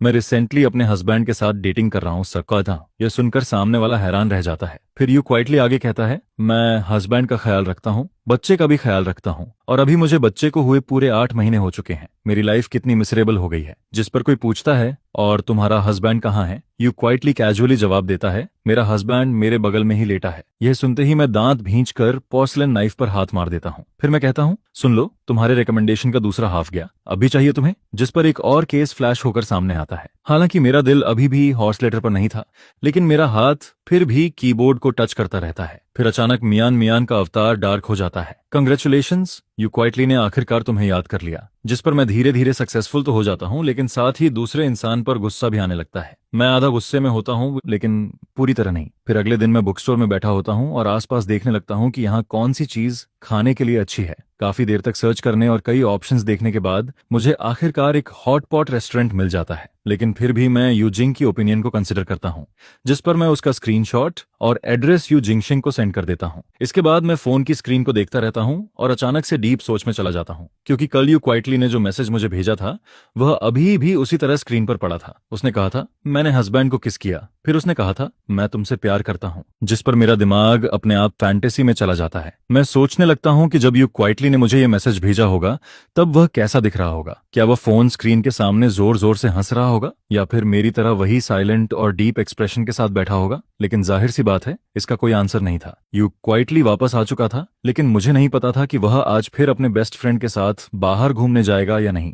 अगर वह बाहर जाता तो शायद उसे जल्दी उठना पड़ता, लेकिन उसके बुक ग्रुप में कल रात से लेकर आज तक यू क्वाइटली की एक भी आवाज नहीं आई थी। मैं दोपहर तक यू क्वाइटली के रिप्लाई का वेट करता रहता हूँ। फिर अचानक एक मैसेज आता है, हाँ तुम टाइम सेट कर दो। जिस पर मैं रिप्लाई करता हूँ, टाइम तो सेट है, तुम बस मुझे सीधे बता दो। उसी समय मुझे उसकी तरफ से कुछ नॉइजेज सुनाई देती है। फिर मैं पूछता हूँ, क्या तुम अभी बाहर हो? जिस पर यू क्वाइटली एक वॉइस भेजता है और मुझसे पूछता है, मैं अपने बेस्ट फ्रेंड के साथ ब्रेकफास्ट कर रहा हूँ। मैं कुछ देर के लिए चुप हो जाता हूँ, क्योंकि दोपहर के 12 बजे ब्रेकफास्ट करना थोड़ा अजीब था। लेकिन फिर मैं सोचता हूँ, छोड़ो, मुझे इन डिटेल्स से क्या लेना। यू क्वाइटली अगर 12 बजे ब्रेकफास्ट कर रहा है तो ये भी अपने आप में काफी बड़ी बात है। इसके थोड़ी देर बाद यू क्वाइटली मुझे एक और फोटो भेजता है, जिसमें एक बहुत सिंपल रामेन दिख रहा होता है। जिस पर जब मैं उसे ध्यान से देखता हूँ तो रियलाइज करता हूँ कि कल रात उसने जो नूडल्स खाए थे उनके मुकाबले ये काफी ज्यादा सिंपल और वेजिटेरियन लग रहे थे। कल वाले नूडल्स में जो बड़ा चिकन लेग था वह भी गायब था। जिस पर मैं क्वाइटली उसे एक रेड एनवेलप भेज देता हूँ और लिखता हूँ, जाकर कुछ अच्छा खा लो, खुद को इतना भूखा मत रखो कि तुम और पतले हो जाओ। यू क्वाइटली नूडल्स का एक बाइट लेते हुए मुझे वॉइस भेजता है, अगर मैं भूख से पतला हो गया तो तुम मुझे पकड़ोगे कैसे? तुम्हें तो वैसे भी मेरी बोन्स पकड़ने में अनकंफर्टेबल फील होगा, है ना? लेकिन सबसे अजीब बात यह थी कि यू क्वाइटली ने मेरा रेड एनवेलप एक्सेप्ट ही नहीं किया। यह सुनकर मेरा सिर क्वेश्चन मार्क से भर जाता है। मुझे ऐसा फील होने लगता है जैसे ऑनलाइन वाला you quietly and real life वाला यू क्वाइटली दो बिल्कुल अलग इंसान हो। इंटरनेट पर वह इतना बोल्ड रहता है, लेकिन रियलिटी में वही यू क्वाइटली इतना वीक और रिबेलियस बन जाता है, जिस पर मैं तुरंत सीरियस हो जाता हूँ। उधर दूसरी तरफ चिन मानमन क्वाइटली मुस्कुराता है। वह चेयर पर मिल्क टी लेकर टिका हुआ था। फिर वह सोचते हुए कहता है, मैंने पहले ही कहा था कि तुम्हारा उसके साथ कुछ सीक्रेट चल रहा है, लेकिन तब तुम मुझ पर ही गुस्सा हो रहे थे। अब खुद को देखो, तुम्हारी हालत तो बिल्कुल वैसी ही लग रही है। और वैसे भी हमारी शादी को आधा साल हो गया है, उसके बाद भी हमारा कोई इंटरसेक्शन नहीं हुआ। जिस पर यू क्वाइटली तुरंत जवाब देता है, वह अभी भी मेरा हस्बैंड है। मैं उसे कोई भी मैसेज भेजूं, चाहे जितना टीज करूं, इसमें कुछ इलीगल नहीं है। यह कहने के बाद यू क्वाइटली जल्दी से अपना फोन छुपा लेता है, ताकि किन मनमन अंदर के मैसेजेस न देख सके, वरना कैरेक्टर मार्केटिंग का सारा इफेक्ट खत्म हो जाता। जिस पर किन मनमन हंसते हुए कहता है, छुपाने से कुछ नहीं होगा, अभी जो वॉइस तुमने भेजी थी, क्या तुम्हें लगता है मैंने नहीं सुनी? यू क्वाइटली फिर भी स्टबर्न बनकर कहता है, तो ऐसे प्रिटेंड करो जैसे तुमने कुछ सुना ही नहीं। जिसके तुरंत बाद यूजिंग का फोन फिर वाइब्रेट करता है। किन मनमन उसे देखकर टीजिंग टोन में कहता है, वाह, तुम्हारे लवर ने फिर मैसेज भेज दिया, जल्दी देखो ना। हालांकि यू जिंगशन के दिमाग में ब्लैक लाइंस चल रही होती हैं, लेकिन फिर भी यू जिंगशन चॉपस्टिक्स नीचे रखती है और पॉकेट से फोन निकालकर उसे ओपन करती है, क्योंकि इस बार मैंने सिर्फ एक ही मैसेज भेजा था। यू शांगशेंग, क्या तुम्हें किसी ने गोली मार दी है? कल से लेकर अब तक तुम बार बार यही कह रहे हो कि मुझे मैसेज भेजने वाला इंसान तुम हो। जिस पर यू क्वाइटली तुरंत टाइपिंग करना स्टार्ट करता है, हस्बैंड, तुमने मुझे गलत समझ लिया। चिन मनमान को बिना गेस किए ही समझ आ जाता है कि यू क्वाइटली ने जरूर फिर कोई शर्मनाक मैसेज भेजा होगा, क्योंकि टाइपिंग करते वक्त उसके चेहरे की स्मर्क साफ दिखाई दे रही थी। यह देखकर चिन मनमान को अचानक कुछ याद आता है। फिर वह इंकरेजिंग टोन में कहता है, क्वाइटली, तुम ये सब बातें इंटरनेट पर तो तुम कुछ भी बोल लेते हो, लेकिन सामने कैसे बोलोगे, है ना? जिस पर यू क्वाइटली कुछ देर तक चुप रहता है, फिर साइलेंटली अपना चेहरा छुपाता है, हल्का सा मुस्कुराता है और फिर फॉर्मली कहता है, मैं इतनी हिम्मत नहीं कर सकता। इंटरनेट पर बस थोड़ी बेगिंग कर लेता हूँ, लेकिन रियलिटी में मैं अभी भी छुपता रहता हूँ, एक ऑस्ट्रिच की तरह। जिस पर किन मनमन ठंडे अंदाज में उसे खींचता और दबाता है, फिर हंसते हुए कहता है, जब तुम्हारा दिमाग इतना हॉट हो जाता है तब भी तुम खाली नहीं बैठते। आखिर डर किस बात का है? अभी तो तुम खुद बोल रहे थे कि वो तुम्हारा हस्बैंड है। यह सुनकर यू क्वाइटली का चेहरा थोड़ा रेड हो जाता है। फिर वह गुस्से में किन मनमन को घूरता है और कहता है, अपनी चीज पियो। क्या मिल्क टी पीते हुए भी तुम्हारा मुंह बंद नहीं हो सकता? लेकिन साफ लग रहा था कि वह सच में यू क्वाइटली को और ज्यादा नर्वस करना चाहता था। असल में किन मनमन का मन कर रहा था कि वह यू क्वाइटली को और छेड़े, लेकिन फिर वह सोचता है कि ये दोनों ऑलरेडी मैरिड हैं, तो यहाँ किसी को मिलाने की जरूरत ही नहीं है। आखिर अगर फीलिंग्स होंगी तो वो दोनों के बीच धीरे धीरे अपने आप डेवलप हो जाएंगी, और अगर फीलिंग्स नहीं होंगी तो जबरदस्ती कुछ करना भी सही नहीं होगा। जिस पर क्वीन मनमन क्वाइटली डिसाइड करता है कि वह बीच में नहीं पड़ेगा। यू क्वाइटली अपने हस्बैंड के साथ कैसे बात करता है यह उसी पर छोड़ देना चाहिए। ब्रेकफास्ट थोड़ा लाइट होना चाहिए। इसी वजह से यू क्वाइटली ने क्रिस्पी रामेन ऑर्डर किया था। हालांकि उस वक्त ऑलरेडी दोपहर हो चुकी थी। दूसरी तरफ मैं शाम को खाने का टाइम चूज कर रहा था, क्योंकि यू क्वाइटली अभी सिर्फ ब्रेकफास्ट कर रहा था और उसके बाद उसे अपने फ्रेंड के साथ थोड़ा घूमना भी था। जिस पर मुझे लगा कि शायद उसे बाद में भी कुछ खाना पड़ेगा, इसलिए मैं बहुत जल्दी का टाइम नहीं रख सकता था। काफी सोचने के बाद मैं यू क्वाइटली को टाइम भेजता हूँ, तो फिर रात के 9 बजे। अगर धीरे धीरे खाया जाए तो ज्यादा से ज्यादा 11 बजे तक खत्म हो जाएगा, और मॉडर्न सोसाइटी में रहने वाले इंसान के लिए इतनी देर से खाना कोई बहुत लेट भी नहीं होता। जिस पर यू क्वाइटली रिप्लाई करता है, ठीक है, रात 9 बजे हॉटपॉट रेस्टोरेंट में मिलते हैं। यू क्वाइटली को फील होता है कि यह पहली बार है जब वह मेरे साथ बाहर खाने जा रहा है, जिस पर उसे लगता है कि उसे थोड़ा और प्रॉपर्ली तैयार होना चाहिए। अभी सिर्फ 8 बजे थे। यू क्वाइटली किन मनमन से कार चलाने के लिए कहता है। वहां पहुंचने में लगभग 20 मिनट लगते हैं। अगर रास्ते में ट्रैफिक ना हो तो ज्यादा से ज्यादा आधा घंटा लगता। रास्ते में आसपास में एक साइड पर यू श्याओ मारू बेचने वाला स्टॉल दिखता है, जिस पर यू क्वाइटली कार से उतरता है और 3 पैकेट्स खरीद लेता है, साथ में 3 कप्स मिल्क टी भी। फिर वह कैजुअली पूछता है, क्या एक तुम्हारे लिए वापस ले चलूं? कार चलते हुए रास्ते में थोड़ा ट्रैफिक था, जिस पर किन मनमन चिन पर हाथ रखकर यू क्वाइटली से पूछता है, क्या तुमने कभी सोचा है कि फ्यूचर में अपने हस्बैंड के साथ डेट पर जाओगे? यू क्वाइटली कुछ देर चुप रहता है, फिर वीक आवाज में पूछता है, डेट पर क्यों जाऊं? मैं वैसे भी ज्यादा बाहर नहीं जाता। यह सुनकर किन मनमन कुछ देर के लिए स्ट्रेंजली साइलेंट हो जाता है, जैसे उसे उम्मीद ही नहीं थी कि यू क्वाइटली ऐसा जवाब देगा।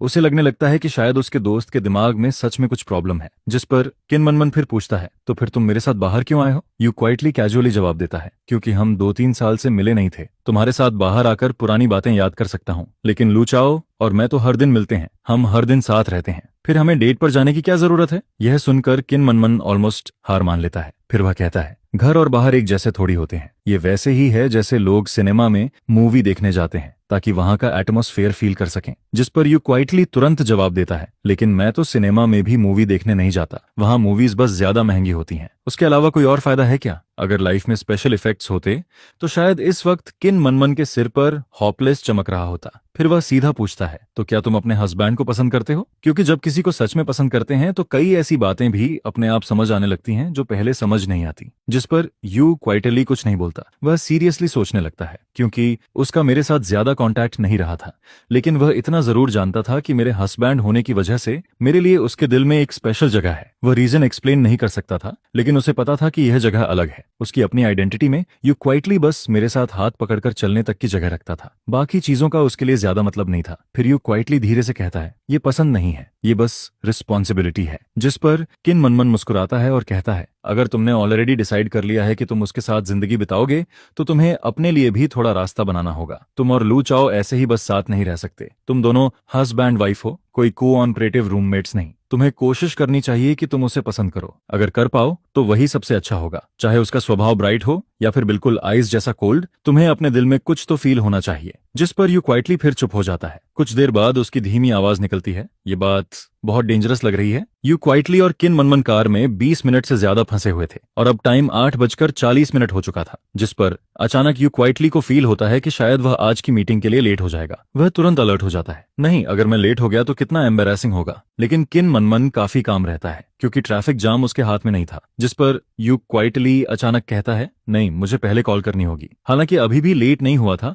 लेकिन उसके लिए यह बिल्कुल वैसे था जैसे कॉलेज में एक दिन पहले लीव मांगनी पड़ती है, क्योंकि सिर्फ वही लीव काउंट होती है जो पहले से ली जाए। यह देखकर किन मनमन नोटिस करता है कि यू क्वाइटली फोन निकालकर नंबर डायल करने वाला है। जिस पर वह उसे काइंडली रिमाइंड करता है, आवाज थोड़ी सॉफ्ट रखना, ज्यादातर लड़कों को जेंटल लड़कियां पसंद आती हैं। चिन मनमन अभी बोल ही रहा था, तभी यू क्वाइटली के हाथ में पकड़े फोन से कॉल लग जाती है और बहुत जल्दी उसमें से मेरी आवाज आने लगती है। जैसे ही कॉल कनेक्ट होती है, किन मनमन अपनी आईब्रोज उठाता है, फिर चुप हो जाता है। वह कुछ नहीं बोलता, बस यू क्वाइटली को एनकरेजिंग नजरों से देखता रहता है, जिस पर यू क्वाइटली एक गहरी सांस लेता है। यू क्वाइटली सच में बहुत कावड़ था। लू चाओ, मैं इस बार सच में समझ जाता हूँ, इंटरनेट वाला यू क्वाइटली और रियल लाइफ वाला यू क्वाइटली दोनों बिल्कुल अलग इंसान हैं। अगर ये वीचैट पर होता तो शायद यू क्वाइटली आते ही मुझे हस्बैंड बुला देता और ऑनेस्टली वह सुनने में काफी कूल लगता, लेकिन रियलिटी में यू क्वाइटली बहुत ज्यादा सोचता है। वह जो भी बोलता है उसके पहले हर वर्ड का रिजल्ट सोचता है। लगता है हमारी तरफ थोड़ा ट्रैफिक जाम है। यू क्वाइटली अभी अगला सेंटेंस बोलने ही वाला था,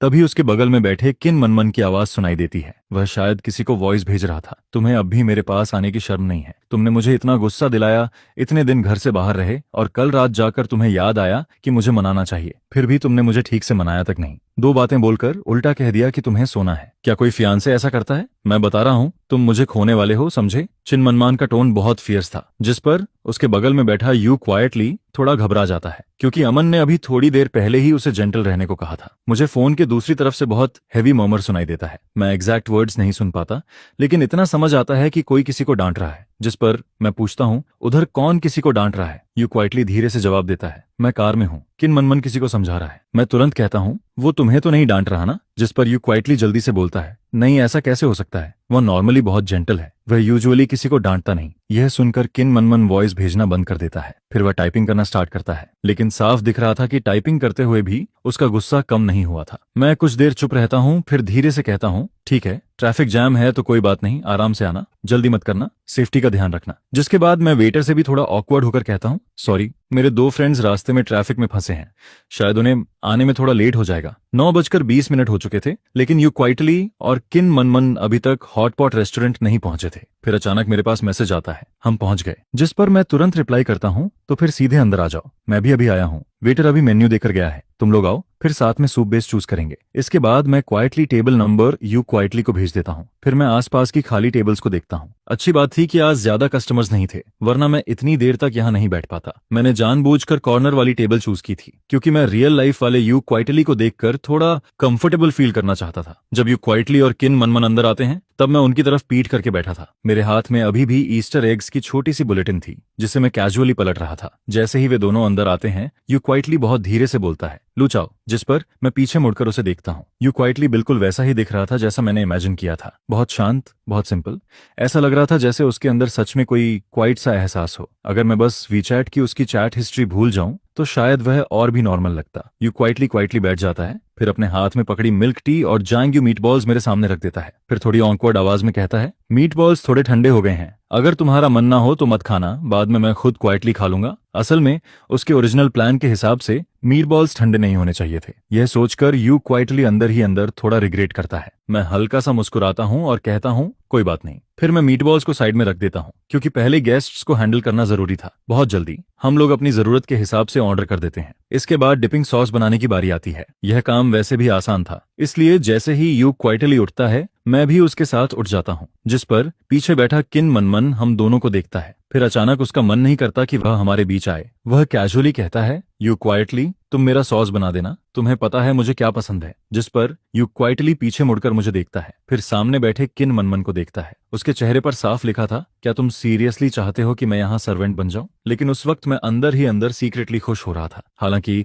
मेरे चेहरे पर कुछ नहीं दिख रहा था। यू क्वाइटली एक गहरी सांस लेता है, फिर सॉस टेबल के नीचे से 3 छोटे बॉल्स निकालता है। छोटे इंग्रेडिएंट्स रखने में आसानी हो, इसलिए वह अपने हाथ के 2 बॉल्स मुझे पकड़ा देता है। फिर कहता है, कोई भी काम हो लू चाओ, तुम हेल्प कर दो। मैं बॉल्स लेते हुए उसकी तरफ देखता हूँ, फिर हल्का सा हंसकर कहता हूँ, तुम तो हस्बैंड बोलने में बड़े स्मूथली थे, अब अचानक से नाम क्यों लेने लगे? यह सुनकर यू क्वाइटली के चेहरे पर सिर्फ 1 सेकंड के लिए अजीब सा एक्सप्रेशन आता है, लेकिन फिर वह तुरंत नॉर्मल हो जाता है। फिर बिना एक्सप्रेशन बदले कहता है, क्योंकि वह सब मेरा सेकंड पर्सनालिटी बोल रहा था। सेकंड पर्सनालिटी ने जो भी मैसेज भेजे, उनका मुझसे कोई रिलेशन नहीं है। मैं उसकी तरफ देखकर हंस देता हूँ। अगर ऐसा है तो फिर तुम ये भी बोल सकते हो कि तुम्हारा फोन खुद अपने आप मैसेज भेज रहा था, लेकिन अगर तुम्हें लगता है कि तुम्हारा ये रीजन वैलिड है तो ठीक है। यह सुनकर यू क्वाइटली पूरी तरह हेल्पलेस दिखने लगता है। फिर मैं उसे देखकर कहता हूँ, अब तुम थोड़े बोल्ड हो गए हो। जिस पर यू क्वाइटली तुरंत सेंसिटिव हो जाता है, लेकिन वह कुछ नहीं बोलता। इसी दौरान जब हम दोनों सॉस मिक्स कर रहे होते हैं, तभी हमारे ऑर्डर्ड डिशेस भी टेबल पर आ जाती हैं। अचानक यू क्वाइटली अपना सिर पकड़ लेता है। ओह,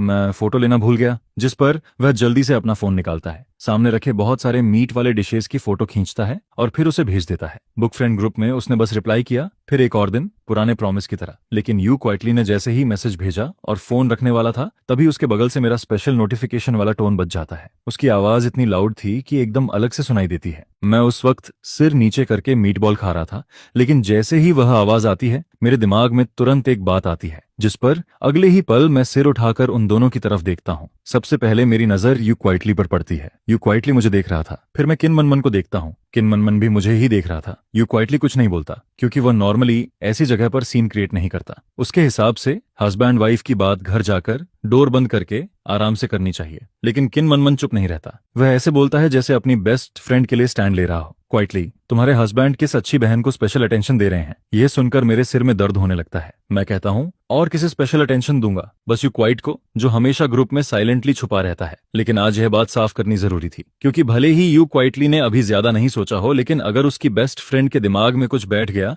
तो धीरे धीरे वही बात यू क्वाइटली के दिमाग में भी आ जाएगी। क्वाइटली, मेरी बात सुनो, मैं एक्सप्लेन करता हूँ। जिस पर यू क्वाइटली चुपचाप मेरे बाउल में एक पीस मीट रख देता है, फिर धीरे से कहता है, पहले खाना खाओ। उसका चेहरा थोड़ा रेड हो रहा था। शायद उसे लग रहा था कि अभी एक्सप्लेन करने का कोई फायदा नहीं है। अगर कुछ नहीं है तो वैसे भी बाद में बात हो जाएगी, और अगर कुछ नहीं है तो हॉट पॉट का मूड खराब करने का भी कोई मतलब नहीं था। मैं फिर कुछ बोलना चाहता हूँ, लेकिन जब मैं यू क्वाइटली को देखता हूँ तो कुछ नहीं कह पाता, क्योंकि इस वक्त हॉट पॉट बस हॉट पॉट होना चाहिए। जिस पर मैं यू क्वाइटली के बाउल में खाना डालना शुरू कर देता हूँ, और जब मैं देखता हूँ कि यू क्वाइटली की तरफ से कोई रिएक्शन नहीं आता, तो मैं और भी ओपनली उसके बाउल में खाना डालने लगता हूँ। और अब सबसे ज्यादा रिग्रेट मुझे यही हो रहा था कि यू क्वाइटली के सामने फोन को पहले ही साइलेंट कर देना चाहिए था। यू क्वाइटली खुद अपने लिए कुछ भी नहीं ले रहा था। मैं पॉट में से सारा मीट निकालकर उसके बाउल में डाल देता हूँ और लगभग खुद कुछ नहीं खाता। खाना खत्म होने के बाद मैं उठकर बिल देने चला जाता हूँ। मुझे नहीं पता था कितना अमाउंट आया था, लेकिन उसी वक्त यू क्वाइटली ने वीचैट पर सीधे मुझे 500 भेज दिए। जब मैं वापस आता हूँ तब तक दोनों लड़कियां भी अपनी चीजें समेट चुकी होती हैं, क्योंकि यहाँ हम किन मनमन की कार से आए थे। चिन मनमान को पहले से पता था कि यू क्वाइटली मेरे साथ घर जाएगा। जिस पर अलग होने से पहले किन मनमन यू क्वाइटली के कंधे पर हाथ मारता है और कहता है, अगर कुछ भी गलत लगे तो मुझे कॉल कर देना, मैं आकर तुम्हें ले जाऊंगा। यू क्वाइटली सिर हिला देता है। उसे पता था कि किन मनमन किस बात की तरफ इशारा कर रहा है, क्योंकि मेरे और उसके बीच अभी भी एक बात बाकी थी। लेकिन यू क्वाइटली खुद पूछना नहीं चाहता था। अगर मैं खुद से एक्सप्लेन नहीं करता तो वह भी ऐसे ही कुछ नहीं पूछता। असल में यू क्वाइटली कब से उस बात का प्रूफ लेकर बैठा था, ये शायद डिवोर्स वाले दिन तक चलता। लेकिन यू क्वाइटली चाहता था कि मैं खुद एक्सप्लेन करूं, क्योंकि उसने ऑलरेडी डिसाइड कर लिया था कि वह मेरे साथ आखिर तक जाएगा, और उसने ये भी डिसाइड कर लिया था कि वह मुझे पसंद करने की कोशिश करेगा। बस मुझे एक सही रीजन देना था। अगर मैं उसे एक रीजनेबल एक्सप्लेनेशन दे दूं तो वह खुद को समझा लेता। जिस पर रास्ते भर यू क्वाइटली चुप रहता है। वह फोन नहीं देखता और खुद से कोई बात भी स्टार्ट नहीं करता। घर पहुंचने के बाद यू क्वाइटली शायद गुस्से में थोड़ा तेज चलने लगता है, जिस पर मैं तुरंत आगे बढ़कर उसका हाथ पकड़ लेता हूँ। मुझे थोड़ा टाइम दो, मैं एक्सप्लेन करता हूँ। उस वक्त यू क्वाइटली के दिल में एक अजीब सा ऑकवर्ड फीलिंग था। असल में वह अभी भी गुस्सा था। हॉट पॉट रेस्टोरेंट में चुप रहने का मतलब ये नहीं था कि बात खत्म हो गई। मैं उसका हाथ पकड़कर नहीं छोड़ता, और शायद मेरी पकड़ थोड़ी ज्यादा स्ट्रांग हो जाती है। यू क्वाइटली सिर नीचे करता है, फिर उसकी नजर धीरे धीरे मेरे हाथ से मेरे चेहरे तक आती है, और उस वक्त मैं उसे बहुत सीरियसली देख रहा था, लेकिन मुझे अभी भी कुछ रियलाइज नहीं हुआ था। जिस पर यू क्वाइटली हल्का सा हंस देता है। वह मुश्किल से एक स्माइल बनाता है, फिर धीरे से अपना हाथ छुड़ा लेता है। उसकी रिस्ट थोड़ी रेड हो गई थी, लेकिन मेरा पूरा ध्यान बस यू क्वाइटली के मूड पर था, इसलिए मुझे रियलाइज ही नहीं हुआ कि मैंने उसका हाथ बहुत जोर से पकड़ लिया था। यू क्वाइटली अपनी रिस्ट को धीरे से रब करता है, फिर धीरे से कहता है, लो चाओ, कल बात करेंगे, मैं आज थोड़ा टायर्ड हूँ। असल में यह उस नातनी उसके हिसाब से शायद कुछ एक्सप्लेन करने जैसा था ही नहीं, लेकिन यू क्वाइटली यह बोलने के बाद भी वहीं खड़ा रहता है। वह जाता नहीं, क्योंकि वह मेरा एक्सप्लेनेशन सुनना चाहता था। बस वह कभी भी अपनी बात क्लियरली नहीं कहता। उसकी पर्सनैलिटी हमेशा से ऐसी ऑकवर्ड थी। मैं धीरे से कहता हूँ, असल में ऐसी कोई बात नहीं है। कुछ टाइम पहले मैंने ऑनलाइन कुछ आर्टिकल्स पढ़े थे। उसी दौरान मुझे एक वेब नॉवेल ऑथर दिखा जिसके रिजल्ट्स तुम्हारे जैसे थे, इसलिए मैंने उसे स्पेशल अटेंशन पर रखा, क्योंकि वह अक्सर ग्रुप में आता था और मैं उसे पकड़ना चाहता था। फिर बाद में मुझे पता चला, मैं प्रॉमिस करता हूँ, उससे मेरी कभी प्राइवेट बात नहीं हुई, पेंगुइन पर भी नहीं। ग्रुप में इतने लोग थे कि शायद वह मुझे पहचानता तक नहीं होगा। मैं उसे शॉर्ट में पूरी सच्चाई बता देता हूँ। यू क्वाइटली ध्यान से मेरी बात सुनता है, लेकिन जैसे ही मैं बोलना खत्म करता हूँ उसके दिल में अचानक गिल्ट आने लगता है, क्योंकि रिसेंटली वह खुद भी ग्रुप में बहुत टाइम वेस्ट कर रहा था। फिर वह धीरे से पूछता है, वो ऑथर लड़का था? अब वह गुस्सा नहीं था, क्योंकि उसे लग रहा था कि ऑथर कोई लड़का होगा। आखिर लू चाओ ऐसा इंसान नहीं था जो जानबूझकर किसी फीमेल ऑथर के पीछे जाए। जिस पर मैं सिर हिलाता हूँ, मुझे नहीं पता, हमने कभी बात नहीं की। तो ऑथर लड़की भी हो सकती है। बुक लिखने का जेंडर से कोई लेना देना नहीं होता है। ये बात सही है, लेकिन यू क्वाइटली चुपचाप यही सोचती है कि मैं कितना स्टूपिड हूँ। जिस पर इस टाइम तुम्हें बात को फ्लो के साथ आगे बढ़ाना चाहिए और कहना चाहिए कि वो एक मेल ऑथर है, क्योंकि अगर जिस पर्सन पर तुम ध्यान दे रहे हो वो एक फीमेल ऑथर निकलती तो यू क्वाइटली को समझ ही नहीं आता कि क्या करना है। जिस पर वो थोड़ी देर के लिए रुकती है, अपनी बैक सीधी करती है और ऐसे एक्ट करती है जैसे उसे किसी चीज से फर्क नहीं पड़ता है। फिर वो कहती है, असल में तुम्हें मुझे जानबूझकर एक्सप्लेन करने की जरूरत नहीं है, मुझे बिल्कुल भी फर्क नहीं पड़ता है, बस सीधा बोल दो। यह कहकर यू क्वाइटली मुड़ती है और वहां से चली जाती है। जिस पर मैं उससे कहता हूँ, अगर तुम नाराज नहीं हो तो अपने रूम में जाकर सो जाओ, आज रात भी जेट लैग कंटिन्यू होने वाला है, इसलिए तुम्हें जल्दी सोना चाहिए।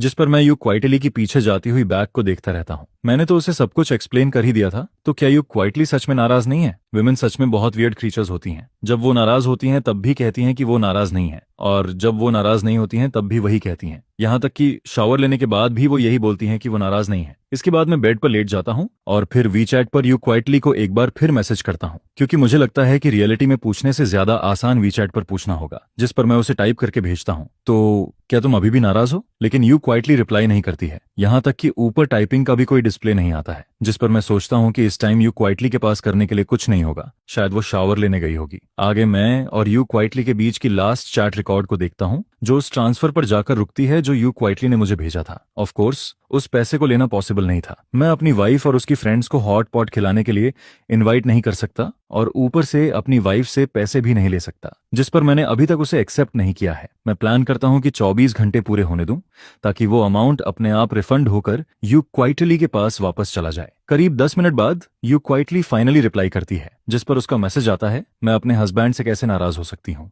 मॉम भी जानती है कि मुझे सबसे ज्यादा अगर कोई पसंद है तो वो मेरे हस्बैंड है। यह सुनकर मेरा मुंह थोड़ा खुला का खुला रह जाता है। मुझे बिल्कुल भी उम्मीद नहीं थी कि यू क्वाइटली ऐसा रिप्लाई करेगी, लेकिन इसके साथ ही मेरे दिल को थोड़ी राहत भी मिलती है, क्योंकि अगर यू क्वाइटली ऐसा बिहेव कर रही है तो शायद इसका मतलब है कि वो सच में नाराज नहीं है। और फिर उसके तुरंत बाद यू क्वाइटली मुझे एक और मैसेज भेजती है। वो लिखती है, मैं अभी रेड एनवेलप रिसीव करने वाली हूँ। जिस पर मैं वो मैसेज देखते ही थोड़ी देर के लिए रुक जाता हूँ, फिर चुपचाप वीचैट का इंटरफेस काट देता हूँ और डेट बनने का प्लान करता हूँ। इसके बाद मैं यू क्वाइटली की बुक पर चला जाता हूँ, क्योंकि काफी टाइम से मैंने उसे देखा ही नहीं था। आज नोटिफिकेशन रिंगटोन ने तो मेरी जान ही ले ली थी। ग्रुप में बहुत सारी मैसेजेस आई हुई थी, जिस पर मैं सीधे होम पेज से ग्रुप ओनर यू क्वाइटली की लेटेस्ट 2 चैट रिकॉर्ड्स देखने लगता हूँ। उनका टाइम वही था जब हम लोग हॉट पॉट खा रहे थे। वहां एक फोटो थी और उसके नीचे एक सेंटेंस लिखा हुआ था, आज फिर मेरे हस्बैंड के साथ डेट पर जाने वाला एक और दिन है। जिस पर मैं नीचे की बाकी चैट को रफली पढ़ता हूँ। ज्यादातर लोग यही बोल रहे थे कि जो यू क्वाइटली फिर से अपने हस्बैंड के साथ चली गई है, और कुछ लोग लेट नाइट पॉइजनिंग के लिए प्रोटेस्ट भी कर रहे थे। हालांकि यू जिंगशियन कई बार बोल चुकी है कि वो शादीशुदा है, लेकिन ग्रुप में हमेशा नए लोग आते रहते हैं